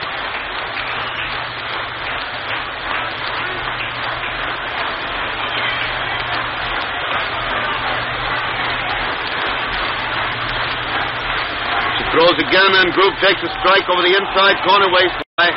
And it's 1 ball and 1 strike on Groove. 1-1. Hayes on second base, 1 out in the 9th inning. Groove at bat, score 11-9 in favor of the Boston Red Sox. Second game of the doubleheader. Frank swings and misses this one for strike 2. The ball hopped out of the catcher's glove, but he grabs it out in front of the plate, tosses it back to Wilson, the pitcher, who relieved Wes Farrell.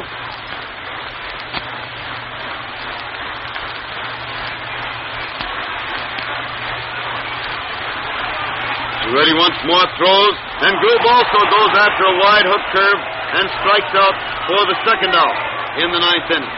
Now Tony Pyatt is going to bat in place of Brown. Pyatt batting for Brown, the pitcher.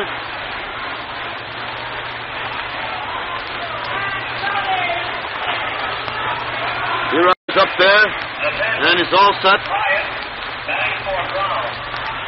The shortstop, Cronin, came in to see his pitcher, talked to him for a second. Now they're all set out there again. Wilson pitches and Pyatt swings and misses a fastball for a strike. Boy, if he should strike him out, you'd really call that a masterful job of relief pitching.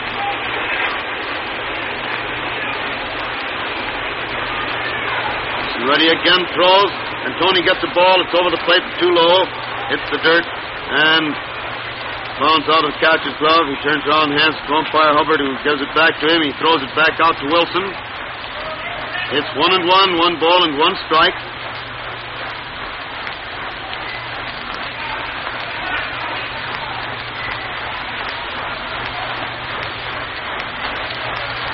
Now there's another strike over the inside corner above the knee. Tony stepped away from it, but it came over the plate anyway. So it's 1-2, 1 ball and 2 strikes on Pyatt.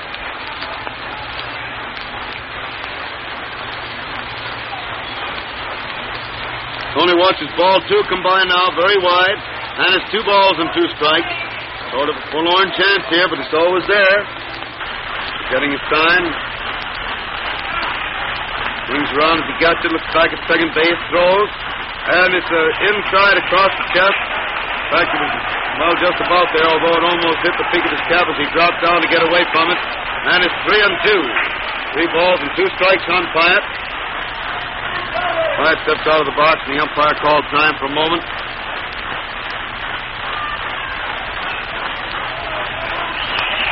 Watch the second base throws, and Pyatt twists away to take a ball inside and get the base on ball. Well, that brings Radcliff to bat. The Ripper has gone hitless all afternoon. Two long ball games. A fellow who has been having a great run in his batting for the last several weeks, but hasn't had a base hit today. Been on base just once in this inning, and that was after he forced Luke Sewell out in the 8th inning. Got on base and eventually scored a run. Wilson stands there with his hands on his hips, watching the plate, getting the sign to pitch the first one to Radcliff. As he signs, throws, and the Ripper takes a good strike over the heart of the plate, waist high. Apparently he wanted to take a look at what this fellow had, get his eye on it before he started to swing.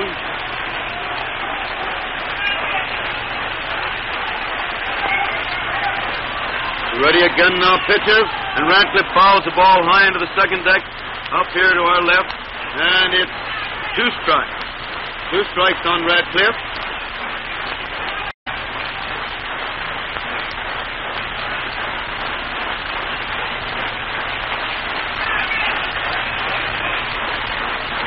Wilson finally has the sign again. He's ready. Pitches. And Rip jumps away. The ball bounces back to the stand. Runners are going to second and third. Hayes makes the turn. But Berg gets back there fast enough to get the ball. And it's a wild pitch which puts the runners on second and third. Wild pitch by Wilson. Now, umpire Ormsby suddenly calls time. Boys ask for him to look the ball over because it had been handled by about 6 different fellas out there. Ormsby can't find anything wrong with it. So it goes back to the pitcher. See, that ball had hit the dirt. Bound to clear back to the stand. 1-2 now. 1 ball and 2 strikes on Radcliffe. White Sox runners on second and third with 2 out in the 9th. And Ripper gets the ball, too. It's wide across the waist. And it makes it 2-2. 2 balls and 2 strikes.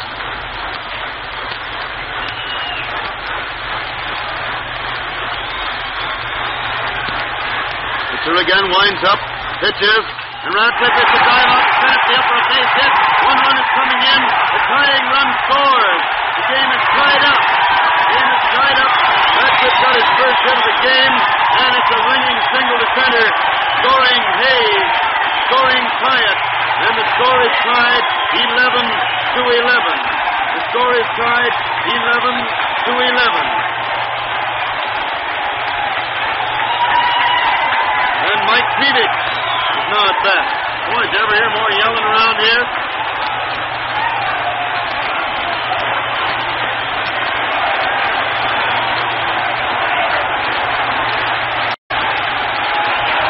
Now Kreevich is up there at the plate with a runner on the go on the first pitch, and Radcliffe is safe. He's safe at second, slid in hard, and apparently he hurt Cronin. Cronin, who took the throw, is on the ground there. Radcliffe starts to pick him up. Joe picks himself up. But the umpire had called Rip out and suddenly changed and called him safe when he saw the ball roll away from Cronin.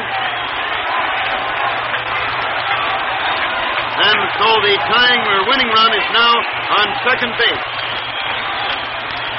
With 2 out, 2 runs already home in the 9th inning. And Kreevich at bat with a count of 1 ball.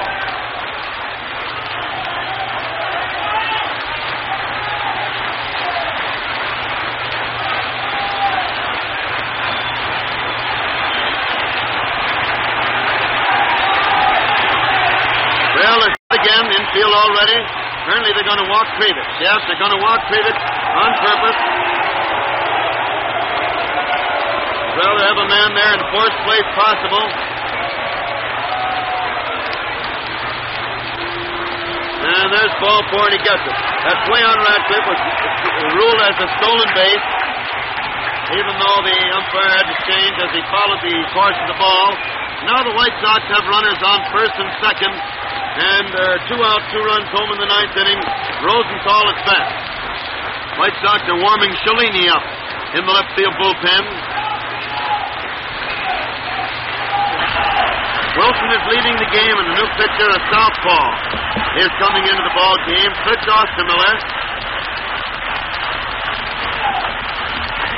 Wilson leading there, and the left-handed pitcher coming in to pitch to Rosenthal, the left-handed hitter.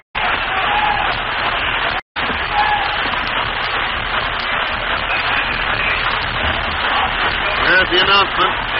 Austin Miller's the pitcher.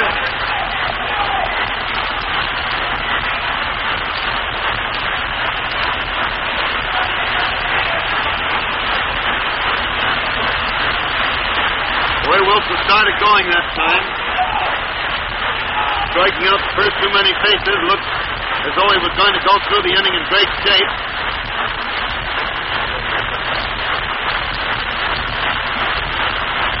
And after a little conference out there between Cronin, the catcher, and pitcher, Bird starts back behind the plate.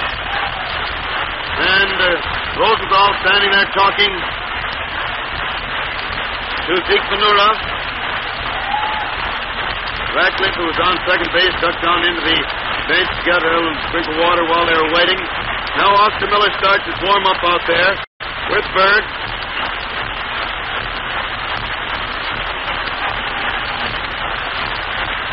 And he's still finishing the warm-up. Remember, the White Sox have scored 2 runs in the ninth inning and still have runners on first and second with 2 outs. The score a tie, 11-11.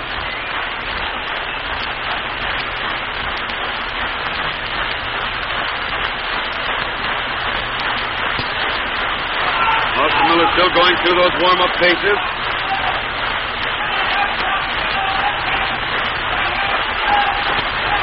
And the umpire stands there watching. Finally, as he's had enough, that's it. The ball goes back to him. And Rosenthal comes up to the plate. Rosenthal at bat. Score tie now in the last half of the 11th inning.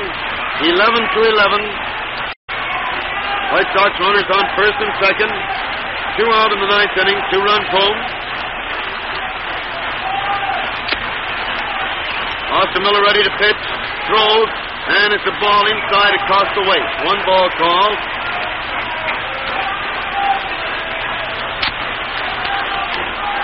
Ready out there again. Use the rosin bag for a moment. Digs in on the mound. Ready to pitch. Let's another look out there. Pitches. And it's ball 2. It's wide and low. And the count is 2-0. 2 balls and no strikes on Rosenthal. Austin Miller waits out there again. Slaps the ball into the glove a couple of times. Then steps onto the slab, watches the plate. Pitches, and it's ball 3, wide across the waist. To make the count 3-0. 3 balls and no strikes on Rosenthal.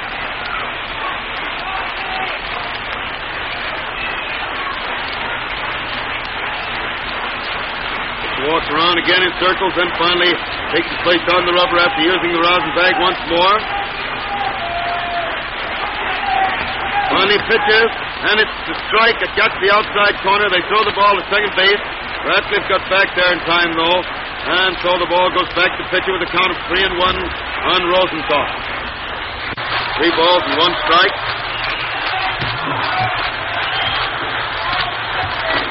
Ready out there again. Austin Miller takes a look back at second, pitches, and it's ball 4 inside, and Rosenthal gets the base on ball. It fills the bases for the White Sox in the 9th inning and brings Zeke Bonura to bat.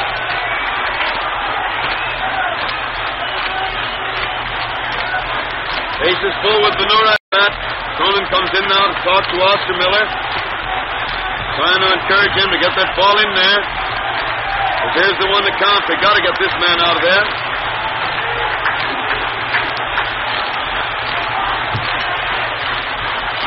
Kroner walks slowly back to his position, scuffing up a lot of dirt as he goes. Umpire Hubbard suddenly calls time, and he's pointing down the left field line about something. Now a right-hander started to warm up, and the other pitcher, Delaney, standing there alongside of him. I thought at first maybe that was the point. They didn't want him standing in the bullpen, and he wasn't warming up. But apparently that wasn't the issue, because whatever it was, Umpire Hubbard consulted with Umpire Ormsby, and nothing further happened. Time is back in, and Austin Miller starts to wind up. Throws, and Zeke takes a good strike over the heart of the plate above the knee. Naturally, with Austin Miller showing signs of not getting the ball over, he was going to take that first one. And so it's 1 strike. on Bonura. Austin Miller again winding up. Throws, and Zeke swings it a high fly in left center. Left fielder Cramer's out there calling for it, though, and has it for the third out, and we go into extra innings. The ball was well hit, but altogether too high, and Zeke is put out for the first time this afternoon. After making 4 hits and getting a walk, he flies out there for the bases full, and it's 3 out in the 9th inning, ending the 9th for the White Sox with 2 runs, 2 hits, 3 men left on base. And at the end of the 9th inning of the first game of the doubleheader, the score stands a tie, 11-11. The White Sox won the first game from Boston, 9-1. And now, again, for complete resume of scores and batteries in other cities, we return to studio. In the National League in Boston, the Chicago Cubs lost both games to the Bees this afternoon. The first game by a score of 4-3. In the first game, Lee and Hartnett worked for the Cubs with Davis on the mound in the 9th. The Bees using McFadden and Lopez the entire route.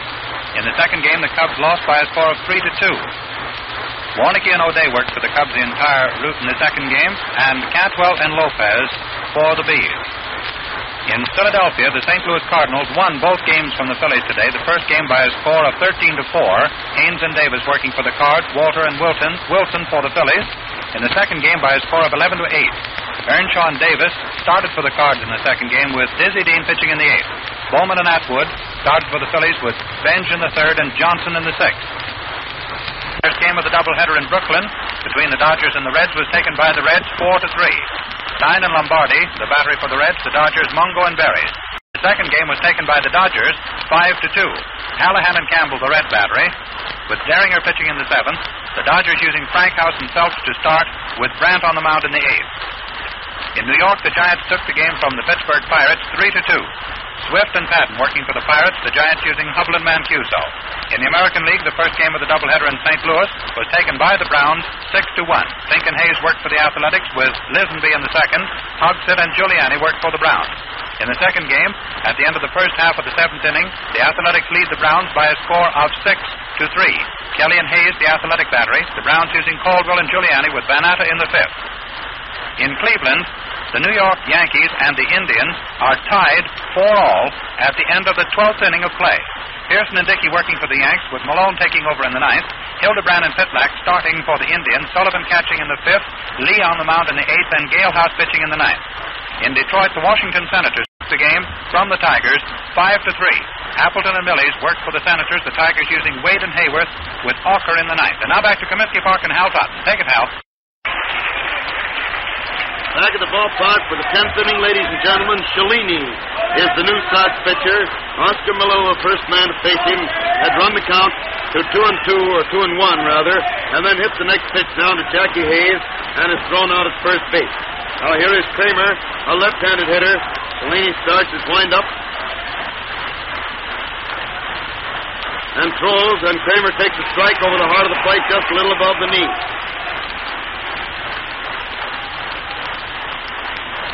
One strike on Cramer. Cellini winds up again. Pitches, and it's ball one. It missed the outside corner, also seemed a little low.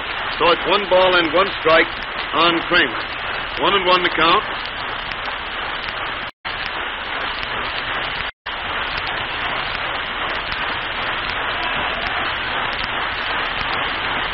Ready again. It's winding up. And throws. And the hitter swings, hit a bounder. Appling comes over to his left, gets it, throws the first. Cramer is out for the second out of the 10th inning. And it's a 2 out of the 10th inning for the Red Sox. And Heine Manush, another left-handed hitter, steps up there. Bill Dietrich is keeping warm in the left field bullpen for the Sox, because they've got Cellini in there to pitch to these left-handed hitters. The next after Manush is a whole lineup of right-handed swingers. Cellini winds up, pitches, and it's a curveball wide and low. In fact, it broke almost straight down, and it goes for ball 1. 1 ball called.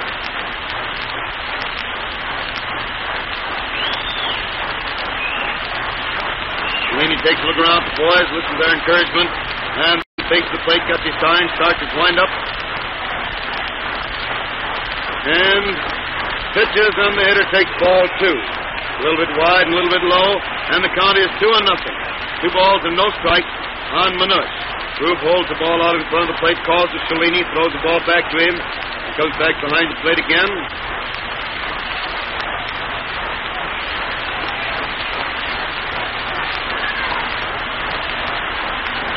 Winding up. Throws again, and it's strike one over the heart of the plate, down around the knees. Manush let it go by, and the count is 2 balls and 1 strike. 2-1 on Manush. Laney winding up again. Pitches, and the hitter swings, hit a foul down past first base for strike 2. Ball wasn't fouled by more than about a foot. It hit pretty hard, but he got away around on it. So it's 2 balls and 2 strikes on Manush. 2-2 the count.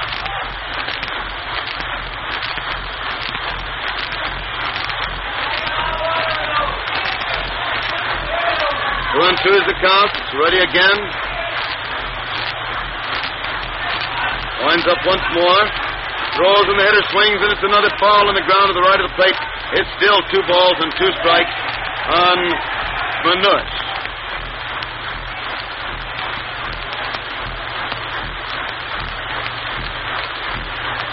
Two is the count.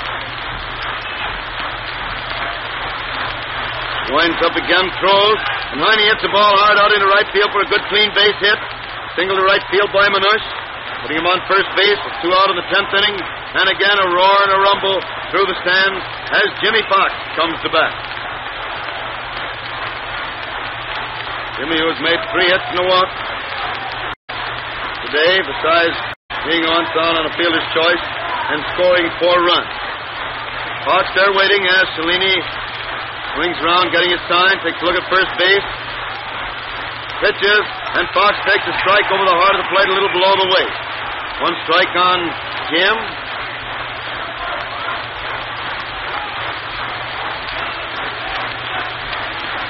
Cellini ready once more. Pitches, and Foxx swings it a pop foul into the stand above and to the right of the plate. And it's 2 strikes on Foxx. 2 strikes to count.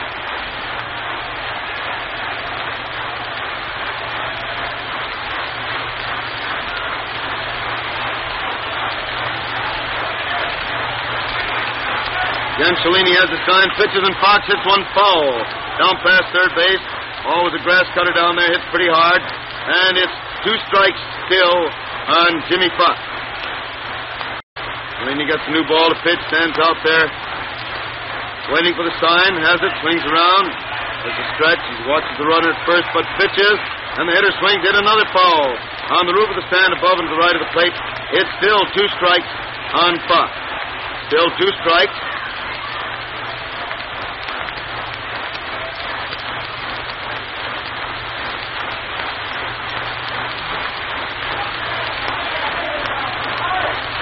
Ready again, throws, and there's the first ball. A fast one inside just above the knees to make it 1-2. 1 ball and 2 strikes on Foxx.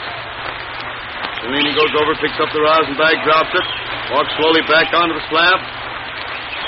Swings around ready. Pitches, and Foxx swings in an easy bounder right back through the box. Hayes gets the ball, flips it to left wing, and Manush is forced out at second base for the 3rd out in the 10th inning. No runs, 1 hit in the 10th inning for the Red Sox. 1 man left on base. And the score is still a tie, 11-11, as the White Sox come to bat in the last half of the 10th inning of the 2nd game of the doubleheader. White Sox won the first game 9-1. Broadcast, the White Sox-Boston doubleheader comes to you direct from Comiskey Park, home of the White Sox, Chicago, as a presentation of your neighborhood Texaco dealer, distributor of Texaco Fire Chief Gasoline. The broadcast comes with the permission of the White Sox and the Red Sox to stimulate interest in our national game and in your own local baseball team. This is WCFL at Chicago. Luke Appling is walking slowly up to the plate. Starts the 10th inning for the Sox. Fritz Ostermiller, a left-handed pitcher, pitches his warm-up. Ball goes out to second base. Cronin flips it backhanded to Melillo with his left hand, and Oscar returns it to the pitcher. walks back to his position after calling something to Cronin. And Oscar Miller steps on the slab, ready to pitch. He first one to Appling. He's winding up. Pitches and Luke swings to foul the ball over the roof of the stand above and to the right of the plate, way up almost as far out as first base. And it's one strike on Appling. One strike to count.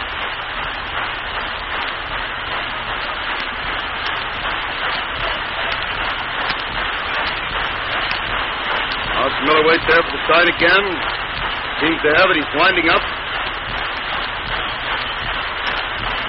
And pitches, and the hitter fouls another one onto the roof of the stand. About the same swell, missed the roof, went into the second deck and bounded back down to the field. And some youngster came running out of the stand to run out in the field and get it.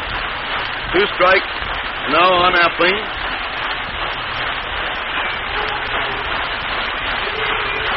Two strikes to count. It's ready again. Winds up and throws, and Luke swings in a high fly in his left center. Center fielder's racing back. He's under it and has it, and it's 1 out in the 10th inning. 1 out in the 10th inning for the White Sox. And Jackie Hayes, who started both of the big rallies in the 8th and the 9th with doubles, steps up there and gets a nice hand from the fan. Hayes at bat. It's 1 out in the 10th inning. Pitcher winds up, throws, and Jackie takes a high one wide for ball 1. 1 ball called.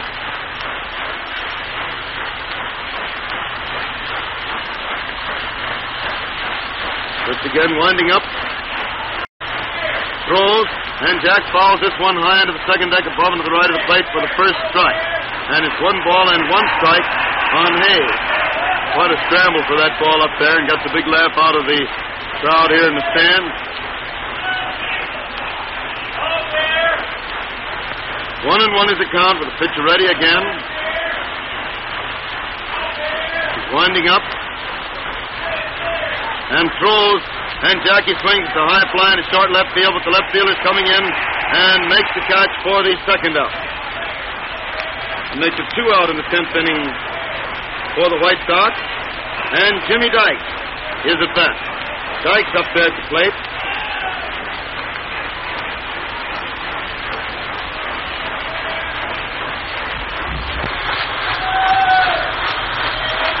Winding up slowly. Pitch to Jimmy now. He pitches, and Jim swings and fouls the ball. He stands to the right of the plate for strike 1. 1 strike on Dykes.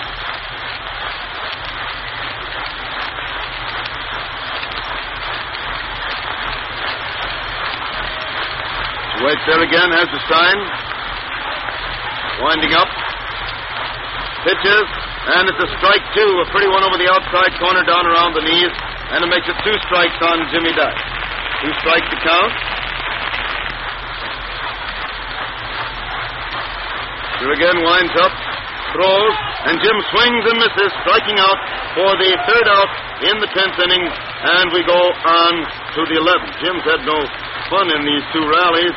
He walked to score in the 8th, but in the 9th he struck out. And here in the 10th he also struck out, just when he wanted to do some real serious damage. So it's no runs, no hits in the 10th inning for the White Sox. And so we go into the 11th inning of the second game.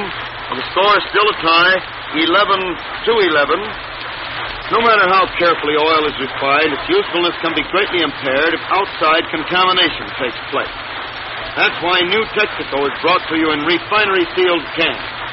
The can is your protection, as the motor oil which goes into the crankcase of your car is the full-bodied, tough, lasting new Texaco motor oil which left the refinery.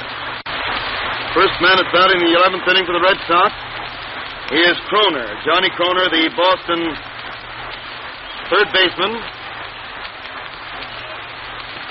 Stands there at the plate waiting.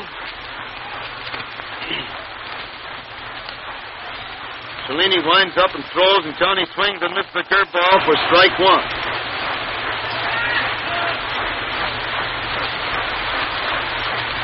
Cellini again gets his sign. He's winding up. And pitches, and the hitter swings and misses for a strike 2. And it's 2 strikes on Kroner. 2 strikes to count.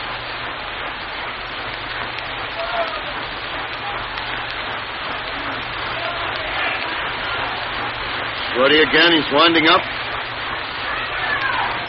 Throws, and the hitter started to swing but stopped, and the ball curved inside and low for ball one.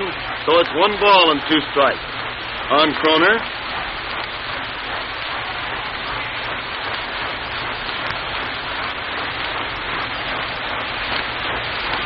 One and 2.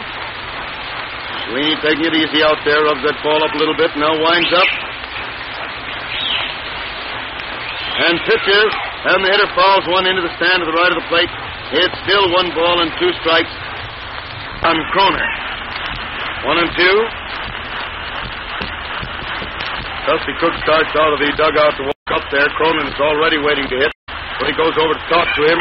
Now the hitter hits the next one, a high fly into left center. But Rosenthal is jogging over there and makes the catch nicely for the first out in the 11th inning.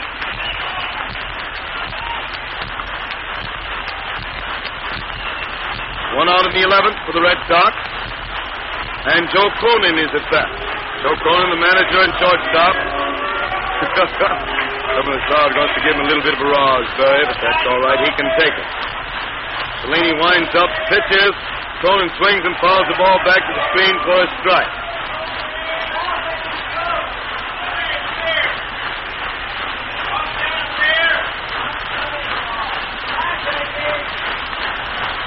Delaney getting his sign there again, winds up. Easy swinging wind up, then the windmill, then he pitches. And the hitter swings another high fly to left center. This time farther out, but Rosenthal's also waiting. Has it, and it's 2 out in the 11th inning. 2 out in the 11th inning for the Red Sox. And Cook, Dusty Cook, the Boston right fielder, is at bat.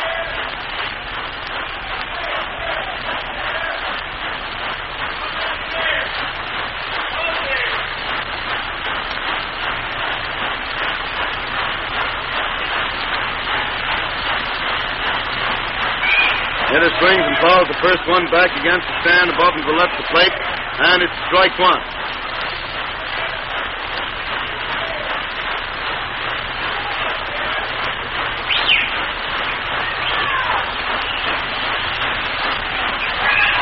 Swings hard at the next to miss a high fastball inside, and it's 2 strikes on Cook. 2 strikes to count. He also is a left-handed hitter.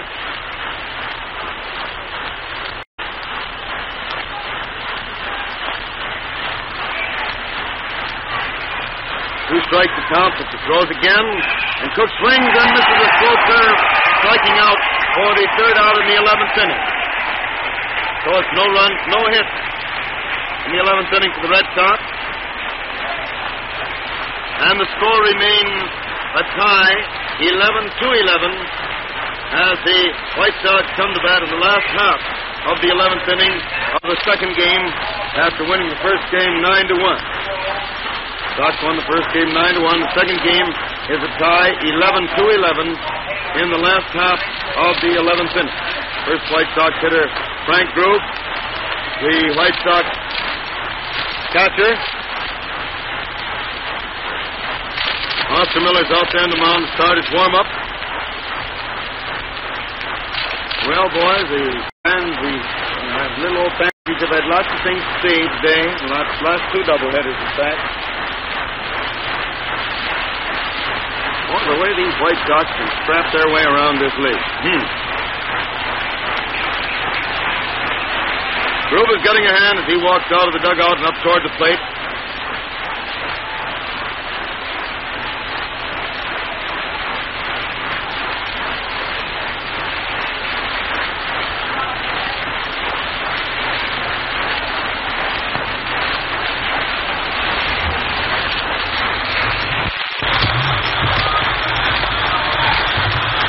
Miller's winding up, pitches, and Grove swings to foul the ball into the second deck above and to the left of the plate. To the right, rather. I'm getting groggy now. 1 strike on Grove. Said a lot of words today, Georgie. We've been rolling them out. 1 strike to count. Ready again. Winds up, pitches, and it's a high one wide for ball 1, making it 1 ball and 1 strike on Grove. 1-1 the count. Pitcher again starts to wind up. Throws, and it's a high one wide for ball 2. So it's 2 balls and 1 strike on Groove. 2-1.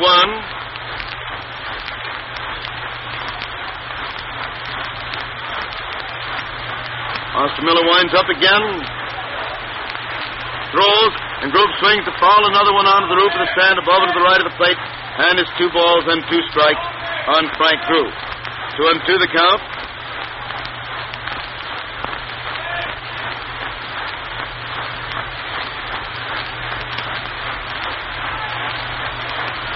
To the count. She winds up again.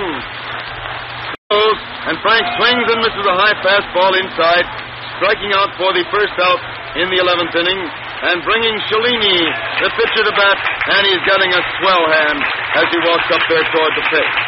Cellini at bat with 1 out in the 11th inning.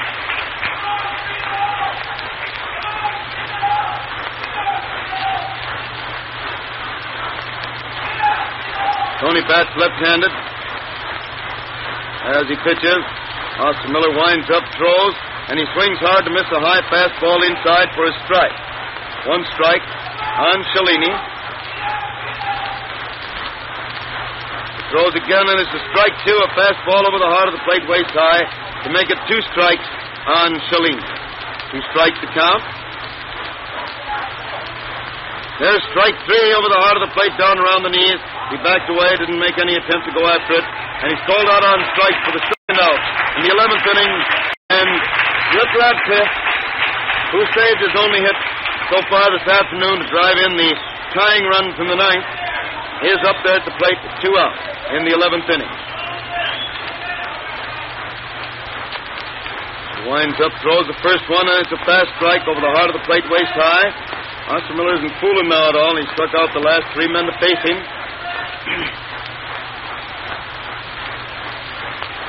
Throws again, and it's a strike over the outside corner across the knees, and it makes it 2 strikes on Radcliffe. 2 strikes to count. Miller again winding up. Throws, and Rip swings, hit a little dribbler back at the pitcher who gets it, throws to first base. Just hit it off the end of the bat very weakly, and Rip is out at first base easily for the 3rd out. So we end the 11th inning still deadlocked 11-11. Score tie 11-11. At the end of the 11th inning of the second game of the doubleheader, White Sox won the first game 9-1. First man to bat in the 12th inning for the Red Sox will be Moberg, the catcher.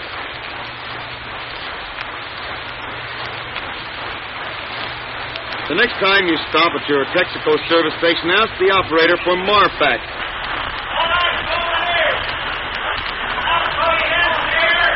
Berg is just walking up there at the plate as Cellini finishes.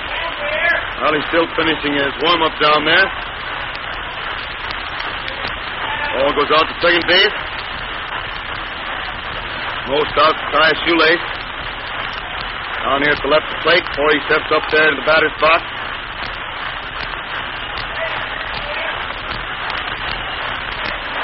So Tony walks back onto the back of the mound. Berg walks slowly up there at the plate. Cellini, his name is Italo, you know, Cellini, but the boys call him Tony. He says he likes that for a nickname. Throws the first one, and Berg hits a long drive to center field, but Rosenthal's waiting there for it, has it, ranges over into left center to get it, and it's 1 out in the 12th inning. 1 out of the 12th inning for the Red Sox. And the next man up there is Ostermiller, the pitcher who is also getting a nice hand from the fans because he's been doing some very nice relief work. Really fine pitcher. Cellini winds up, throws, and Ostermiller swings, hits a high fly in short right field. Hayes is going back, calling for it, makes the catch back there, and it's 2 out. Jackie had to twist around suddenly to get that ball because it didn't blow the way he expected, but he made the catch, and it's 2 out in the 12th inning with Melillo at bat.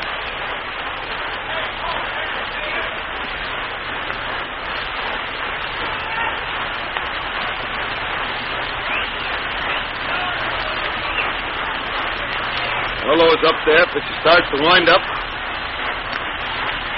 Throws and the hitter swings and fouls the ball back against the catcher's mask. Bounds off to the right on the ground. Group turns and tosses it over to umpire Hubbard to take a look. In case it got cut up, but apparently it didn't. Ball goes back to the pitcher. And Melillo steps up to the plate again. Delaney winds up, throws and ski swings it, a bounder back past the pitcher. Hayes goes over, gets it, bounds up and hits him in the face. He can't seem to see the ball anywhere. Finally walks over and gets it, and time is called. Melillo turns to see how it was. Apparently, the base hit. The ball took a bad hop and hit Hayes right in the face. Couldn't see the ball for a moment. Now he says he's all right. Won't let anybody fuss over him.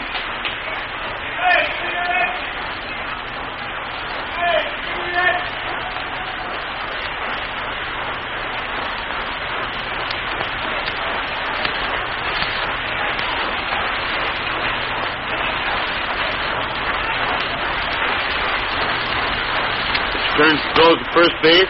Cramer's at bat. The runner got back to first all right.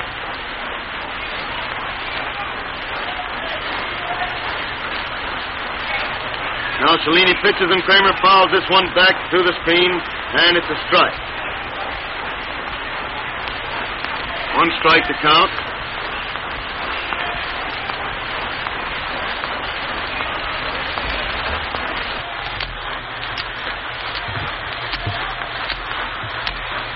Cellini throws again and again with the runner on the go. Cramer hits the ball hard back through the box. The second baseman knocked it down, and Appling grabs it and threw to first, but still too late. Boy, Hayes made a wonderful play on that ball. He dashed over back a second, grabbed for it, hit his glove, and dropped to the ground. If he'd held onto it, he might have gotten that man. He shortstop dashed over and grabbed it and threw to first, but Cramer had beaten it out for a base hit. And that puts Boston runners on first and second with 2 out in the 12th inning. And Manush, Heine Manush, at bat. Kid's got to pitch hard now. Cellini throws and Heine gets the ball. It just barely missed the outside corner above the knees. Pretty close there. And umpire Hubbard lifts his hands to indicate it was too low. Ought to have been higher to be a strike. 1 ball called. Pretty sure it was over that corner. Stretches, looks back at the runner's pitches again, and the hitter hits a long foul way down the right field line, back in the seats, back of the foul line, and it's 1 ball and 1 strike on Manush. 1-1 the count. Cellini throws again, and Heine hits the ball hard to left field, but Radcliff's in fast, gets it, and it's 3 out. Line drive to left field. Ripper was playing in close. He apparently figured that out ahead of time and was playing in close and came dashing in to grab that line drive for the 3rd out. So it's no run, 2 hits, 2 men left on base in the first half of the 12th inning. And the score, as the White Sox come to bat in the last half of the 12th inning, still stands a tie, 11-11 in the second game of the doubleheader. White Sox won the first game by a score of 9-1.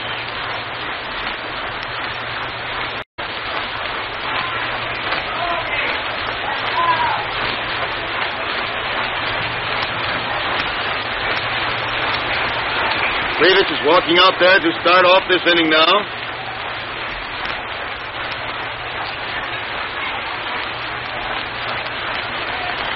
Boy, this is really a box score to keep in that old Texaco scorebook that you'll want to refer back to a long time. Those 2 great rallies. The way the Sox have been scrapping today.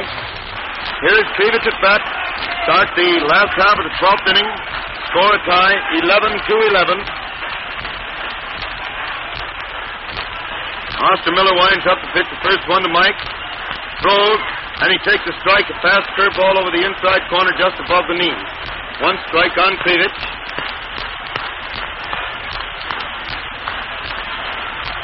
He winds up once more, throws, and Mike takes a fast one inside for ball 1 to run the count to 1-1. 1 ball and 1 strike on Kreevich.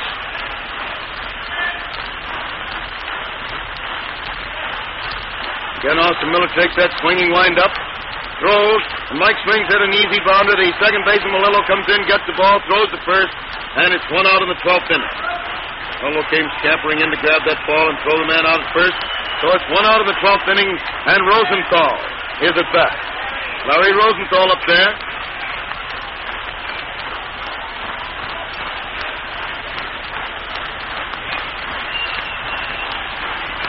Winds up to pitch the first one to him.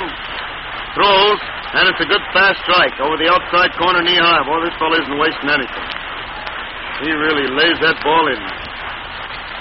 Fritz winds up once more. Throws, and Larry fouls the ball back into the second deck in front of us over to the right a little. And it's 1 strike, or 2 strikes now on Rosenthal. 2 strikes on Larry at bat with 1 out in the 12th inning for the White Sox. Open up. Miller winding up again, throws, and the hitter swings the ball. Another one back toward us, but yeah, it lands down in front of us also. For a second I thought it was going up on the roof, but it didn't. And it's still 2 strikes on Rosenthal.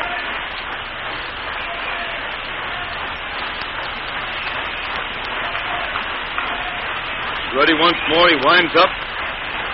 Pitches, and it's a curveball wide for ball 1, making it 1-2. 1 ball and 2 strikes.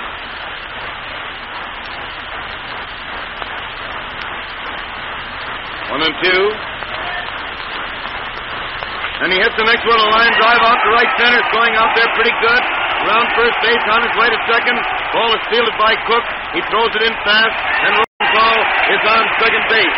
A flashing double to right center by Rosenthal puts him on second base with 1 out in the 12th inning. And Zeke Bonura at bat.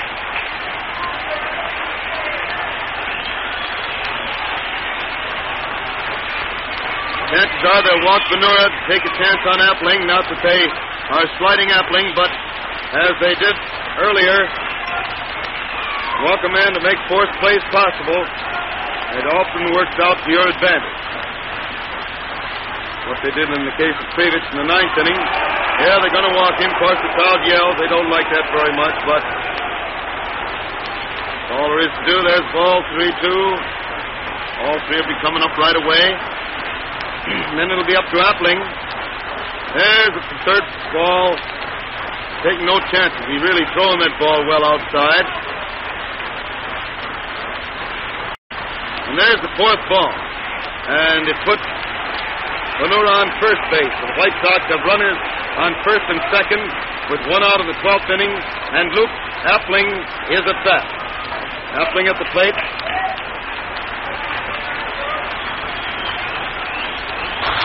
He looks at second base and throws, and Luke takes the ball. It's over the plate, but too low. 1 ball called on Appling.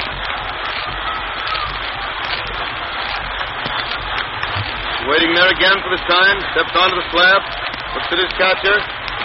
Now he's ready to pitch. Pitches, and it's ball 2 inside across the knees, making it 2-0. 2 balls and no strikes on Appling.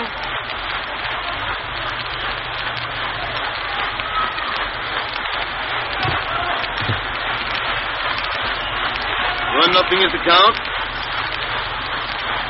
And there's a strike. A fastball over the heart of the plate, waist high, and the count is 2-1. 2 balls and 1 strike on Appling.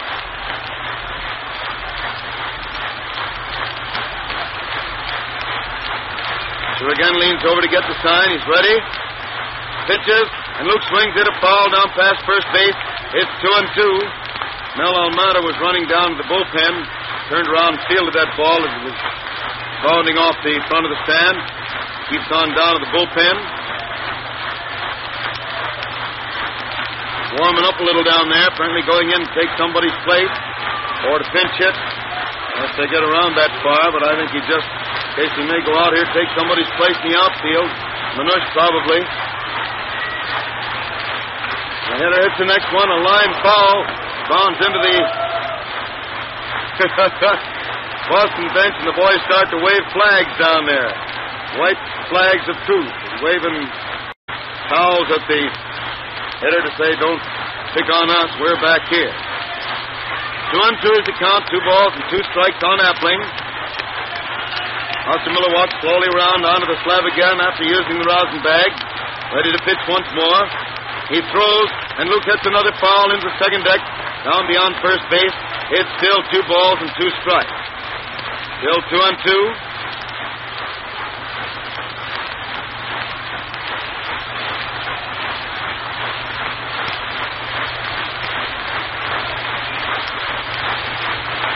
Walks slowly back onto the slab again after talking to Joe Cronin. Drops the rosin bag to his feet. Steps onto the rubber. Watches for his sign. He's ready. And pitches. And Appling fouls another one into the second deck above first base. It's still 2 balls and 2 strikes on Luke Appling, who's batting for the White Sox in the last half of the 12th inning with a score a tie, 11-11. White Sox runners on first and second with 1 out. White Sox won the first game 9-1. Game tied up at 11-all in the last half of the 12th inning.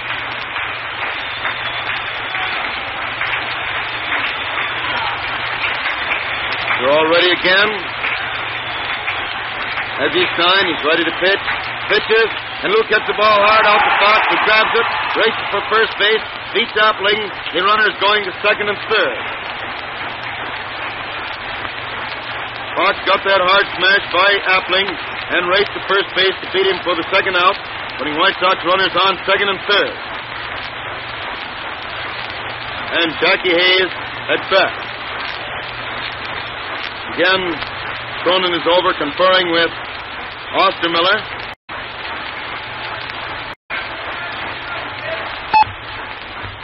I don't know whether they're going to walk Jackie or not. The 1 run would beat him, so the idea is to keep the bases filled as long as third base and third and second is occupied, to make it possible to make force plays all the way around. No, they're going to pitch to him. They figure his luck has run out, he's not going to hit, and they're going to pitch to him. And the first pitch is wide across the waist for ball 1. First base is vacant. Well, they won't give him anything good to hit at, that's sure. They'll pitch to him, but give him nothing good. Rather walk him than give him a good ball to hit. Figure he might go after a bad one.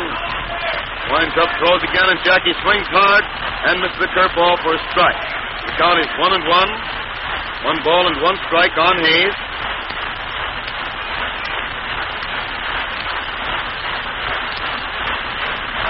Ostermiller waits there again. As he's signed, he's winding up. Throws, and Hayes hits the ball out to right field for a base hit, and the Sox win 12-11. Right fielder got the ball and threw it wildly in, but the pitcher gets it and sticks it in his pocket.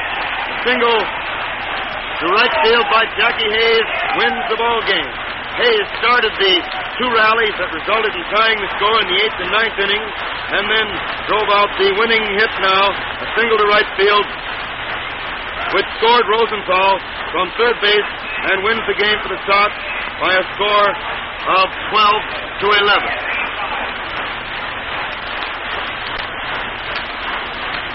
He totals in that inning 1 run, 2 hits, 2 men left on base. Totals for the ball game. White Sox had 12 runs, 16 hits, 1 error.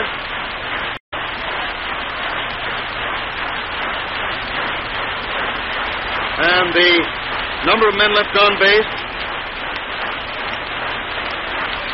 13 men left on the bases. The Red Sox had 11 runs, 22 hits, 1 error, and they had 10 men left on the bases. Fortunately, neither error had any part in the winning of the game. The winning time of the game was 3 hours and 7 minutes. The winning pitcher is Cellini. The losing pitcher, Ostermiller. In the first game, the totals on the first game, the White Sox won 9-1, making 9 runs, 16 hits, no errors, with 12 men left on bases. The Red Sox 1 run, 6 hits, 1 error, and 7 men left on the bases. The time of the game was 1 hour and 56 minutes. The winning pitcher was Kane, and the losing pitcher, Russell. The second game, the White Sox made 5 runs in the 8th inning and 2 in the 9th to overcome 10-run lead that the Red Sox had piled up. They'd been leading them first 11-1. then 11-3, then 11-4. They made 5 runs in the 8th, 2 in the 9th, tied it up, and then they won in the 12th. The totals, the Sox had 12 runs, 16 hits, 1 error, 13 men left on base. The Red Sox, 11 runs, 22 hits, 1 error, 11 men left on the bases. Winning pitcher, Cellini. Losing pitcher, Ostermiller. And if I'm not mistaken, this double victory moves the White Sox into 3rd place in the American League standings. 2nd place next, my friends. 2nd place next. The White Sox will be out of town playing in St. Louis tomorrow, and we will broadcast that game from a wire report starting about 5 minutes to 4, Chicago time. And speaking for George as well as myself, Hal Totten bids you good afternoon from Comiskey Park, and we return to the studio. Goodbye now.